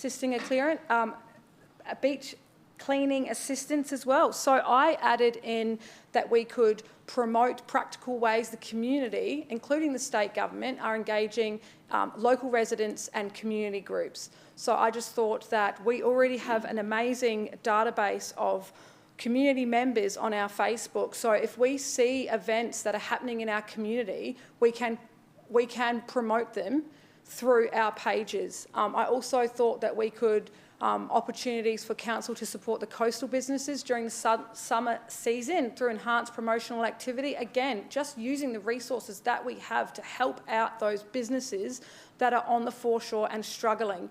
The last one, the options and rough cost estimates for a council-managed or community-led art creative project. I'd love some figures to be put into this report that just outline what we can do. And today, the summer plan was released. There was an emergency meeting called for the reference group, and that is a combined group of stakeholders. I sit on that group as an endorsed member of council, ACCN representative and chair, and during that meeting I had the privilege to speak directly to the ministers who created that plan, and I pulled out information from that plan that affects our council. Now, page 6 of the plan, I'm sure you're familiar with it, and others who are not, has got $6.1 million worth of community infrastructure projects that can be, let me just get it up, community infrastructure projects, and I'm going to run out of time. Community coastal infrastructure grant program and a coastal event support. So both of those two I will cover in my closing. So I'll just quickly say, please, if you have any questions, bring them forth, and I'm more than willing to address them in my closing debate. Thank you. Councillor Themialotis. Councillor Wilkes, would you mind just putting... Sure. Thank you. Happy to second, and I will do a brief debate. When I saw this motion, yeah, my eyes started twitching a bit, purely because we've had multiple council meetings with algal bloom motions, and I think there's an opportunity for us to start changing the narrative and making sure people do come to our coast and enjoy our coasts and walk the bluff and enjoy our businesses. The only thing I'll say to elected members is that every time, when we've had so many algal bloom notices of motion, I don't want the public to think, or any other elected members to think, the council staff aren't actually just doing a whole load of stuff in the background. So when these changes are happening, and they are happening quite rapidly, council staff are actually already onto them, and they're already doing a lot of work in that space. So every time we do these notices of motion, there's actually already work in that space happening. So I don't even want council staff to think that we don't think they're on top of it, because they're actually on top of it and probably ahead of us in the game with some of those things. So happy to support this motion, elected members. This will come through with the action plan we've already got happening. So, yeah. Thank you. Councillor Wilkes, do you wish to close? There's no further debate. I will close. Can you press your button? Thank you. Sorry. I will just give a quick bit more of information about the summer plan that has been released. Especially for our wonderful coastal reps along the coast, I encourage you to have a look. I've already spoken to staff about their approach to the summer plan. We will continue conversations and just put it on the table that the Coastal Infrastructure Grant Program and the Coastal Events Support, the $6.1 million that has been offered today in the $101 million package, does allow councils to apply, and Fu, this will probably get you excited, does allow us to apply for existing PCW projects on the beach front. It allows us to apply for grants of up to $20,000 to assist with the promotional events. And that means that our beachside food and wine, because it's an existing event, will be able to maybe be bigger this year with the added increase of $20,000 if we apply for that grant. But then we can also create new events with this particular funding stream that will allow us to activate our coast, which is so important at this time, because when you go down there and you speak to those businesses, and I live 50 metres from the beach, and when you go down there and you talk to them, they are really concerned about summer. So I urge everyone to have a look at the summer plan. Please support this motion, because it comes in good faith, really just trying to help out those who are suffering for this absolutely heartbreaking event. Thank you. I'll put the motion. All those in favour? Against? It's carried unanimously. And just to add to Councillor Wilkes that I think it's $4 million that's been allocated to councils and communities, coastal infrastructure investment like showers and sun shelters and things like that, and recreational fishing and projects. So all of that's in the summer plan. I'll leave it at that. Thank you. This is what I've been told, so I'll just leave it at that and we can correct it through the summer plan, but that's what I've got. Councillor Yeomans. Yeah, I'll just move this and go into a quick debate if I can. Go ahead. Oh, hang on, you can't yet. You're moving the motion, so you need to move it. Yes, now you can talk. Ready to go? Yep. This one, I'll just be very, very brief because it's pretty well sums it up there. The intention of the proposal is to ask the community what they think about erecting permanent bollards to prevent vehicles from driving along the beach in an already declared prohibited zone. Erecting permanent bollards will simply enhance public safety and better protect the wildlife and the environment. The public will be able to walk along the beach without worry of being hit by a vehicle that has either completely disregarded or not seen the sign that's placed there. This is a real concern for the community to the point, as we heard tonight from the deputation, that members of the public, particularly on busy days, are parking their own vehicles and erecting tents along the boundary to prevent vehicles from driving into the prohibited zone. When it gets to that point, I think council does need to be a bit more proactive. I've deliberately asked for a report back in the council meeting in March next year to ensure appropriate time across the summer months to engage with the community on this proposal. I've spoken to staff and they support the timeline. Thank you. Thank you. Councillor Dew. I'd like to second the motion, please, and just all I would like to say is that I appreciate the motion and definitely have heard from community myself as well about the need for this, and so I look forward to seeing the community engagement process and what we get back. Councillor Fisher. Question, thanks. To admin. So during the deputation, there was discussion about a sign that used to be there and temporary bollards used on the day. Can I just have some more information on what the council has done in the past to restrict vehicle movement along that beach?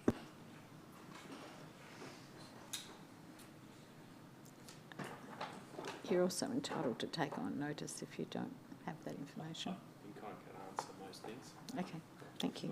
Go ahead. So there has been a sign historically. The sign was washed away in the last of the storms.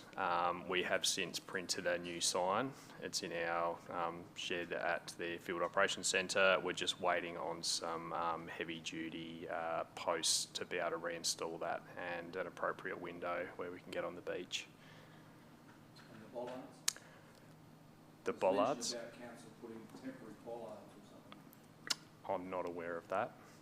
I can talk to that. So each summer, when we have a hot day, the community rangers will go and place temporary bollards as an extension to the sign, which has recently washed away, down the foreshore. And, you know, they go probably 10, 20 metres as a further deterrent from people driving through that area, especially when the beach is really full with vehicles, because it becomes less obvious where the prohibited area commences. Thank you. Councillor Wilkes. Can I just ask a question, just around the sign that was there? Because I haven't been there for a long time, there was posts in the sand. Is it the sign that's blown off and the posts are still there, or is it just the whole sign completely gone? The sign is gone. The posts at the back of the beach are still there that prevent people from going up to the back section of the beach. But from my understanding, the sign, which was planted in the ground, that's just washed away. I'm not sure if it was on top of a bollard or if it was directly in concrete. I believe it was in concrete. Okay. And then just another one, just to follow up from the deputation that we had tonight. Was the wording consulted? Was the proposed wording consulted on with the community? Does it say stop or? The proposed wording of the new sign that you said was in the sign shop? No, that hasn't been. We haven't undertaken any consultation. The sign has been printed, my understanding, to replace the previous sign. Okay, cool. Ready I to do go. think there was something Thank else. you. I can add, we did take the opportunity, with the sign having washed away, to review the contents of the sign, and it is being it is I guess, a refreshed sign that hopefully is clearer in its wording than what was there previously. Oh, awesome. Thank you very much. It was a bit of an essay. Councillor Greaves. Yeah, thank you, Mayor. Look, with the approval of the mover and seconder, I was just wondering if we could make a very minor change to point 2, that rather than council approves, that council undertakes community consultation. Is the mover disposed and the seconder? Yeah. Okay, go ahead. Thank you. This is not the first time that this issue has been, I feel like a broken record sometimes, but anyway. It isn't the first time that council has had this come to it for consideration. And I think there has been some pretty good arguments in the past for and against the installation of bollards. I absolutely acknowledge the concern from the community, particularly as we do see an increased number of people actually utilising those beaches. I just don't want to put a word approve in there and not raise expectations. I think it is important that we do go to our community. I'm not quite sure what the plan of that is going to look like, but happy for consultation to occur, and I think March is obviously enough time, particularly if we're going to target some of that consultation over the summer months. Councillor Bell. Thank you, Mayor. Just some questions to the staff, if I may. Where exactly will the bollards go if they get approved, for example? How will that impact on people driving on the beach, etc.? The bollards will, if approved, they'll be at the commencement of the prohibited zone. So it's approximately 600 metres from the vehicle ramp, just adjacent to the foot ramp. So Right, about 600 metres. two-thirds of the way along the beach. Oh, thank you. Also, just some questions I actually asked of the those who gave you deputation. Are we aware, or have we, I should say, have we done some traffic assessment management there? Not to my knowledge. I don't believe it's feasible in the coastal zone. Okay. But if it is, I can propose that we could present that information as part of the consultation. All right. Have we worked much with SAPOL in managing any of issues? Have there been many reports of complaints? We certainly have complaints and documented letters regarding concerns, that I haven't contacted SAPOL directly, so I can't really speak on the historical engagement with SAPOL. And do we know, have we worked at all with the people that look after the plovers and what their views are? Again, no, I think that's the intent of the community consultation, to gain all that insight. Thank you. Councillor YEOMANS, just to close debate. Just a couple of clarification, because I must admit I thought the background was up there. I'm going to include this in debate, or is it a question? No, you can. It's in my closing. Sorry. That's all right. You can start the We'll clock. do it as You can debate start the as you're clock. closing. Off you go. For people that aren't aware of the area, there are steps from the road, from the esplanade, winding their way down the cliff, and actually end up where this sign is. So that's basically, I guess, an area where you'd expect people to be expecting to be able to walk down, and then the way the steps align with the sign, that's pretty well at the start of the, dare I say, the no vehicle sign. There are permanent bollards, for those that aren't aware. There are permanent bollards already installed on our beaches at Aldinga and Moana. So the bollards idea, the bollards concept, if there is going to be a permanent barrier, just keeps that consistency across our beaches. And this conversation I had with the ladies that were doing the deputation, plus others from SELLICKS Beach, and the concerns around the dangers was well before the sign blew over. So even though the sign has been blown over recently, even when the sign was there, all this was being brought to my attention. So people are either disregarding it, ignoring it, or not seeing it. So to keep people safe on the beach, and for the reasons that I've explained, that's why we're looking at this proposal, and we're going out to see what the community think. Thank you. I'll put the motion. All those in favour? Against? Carried. Thanks, everyone. And those steps are brutal. If you anyone wants some cardio workout, do those steps. Okay, we are now moving. We don't have any petitions. Is there any urgent business? Okay. Oh, you're getting ready. Okay, I will then ask, thank you for getting ready. I will then, you can get ready to move to exclude the public. Would you like to do that? I'll move that. Thanks, Mayor. And Councillor Eden? All those in favour? Against? Carried. Thank you. Recording stopped. And I'll ask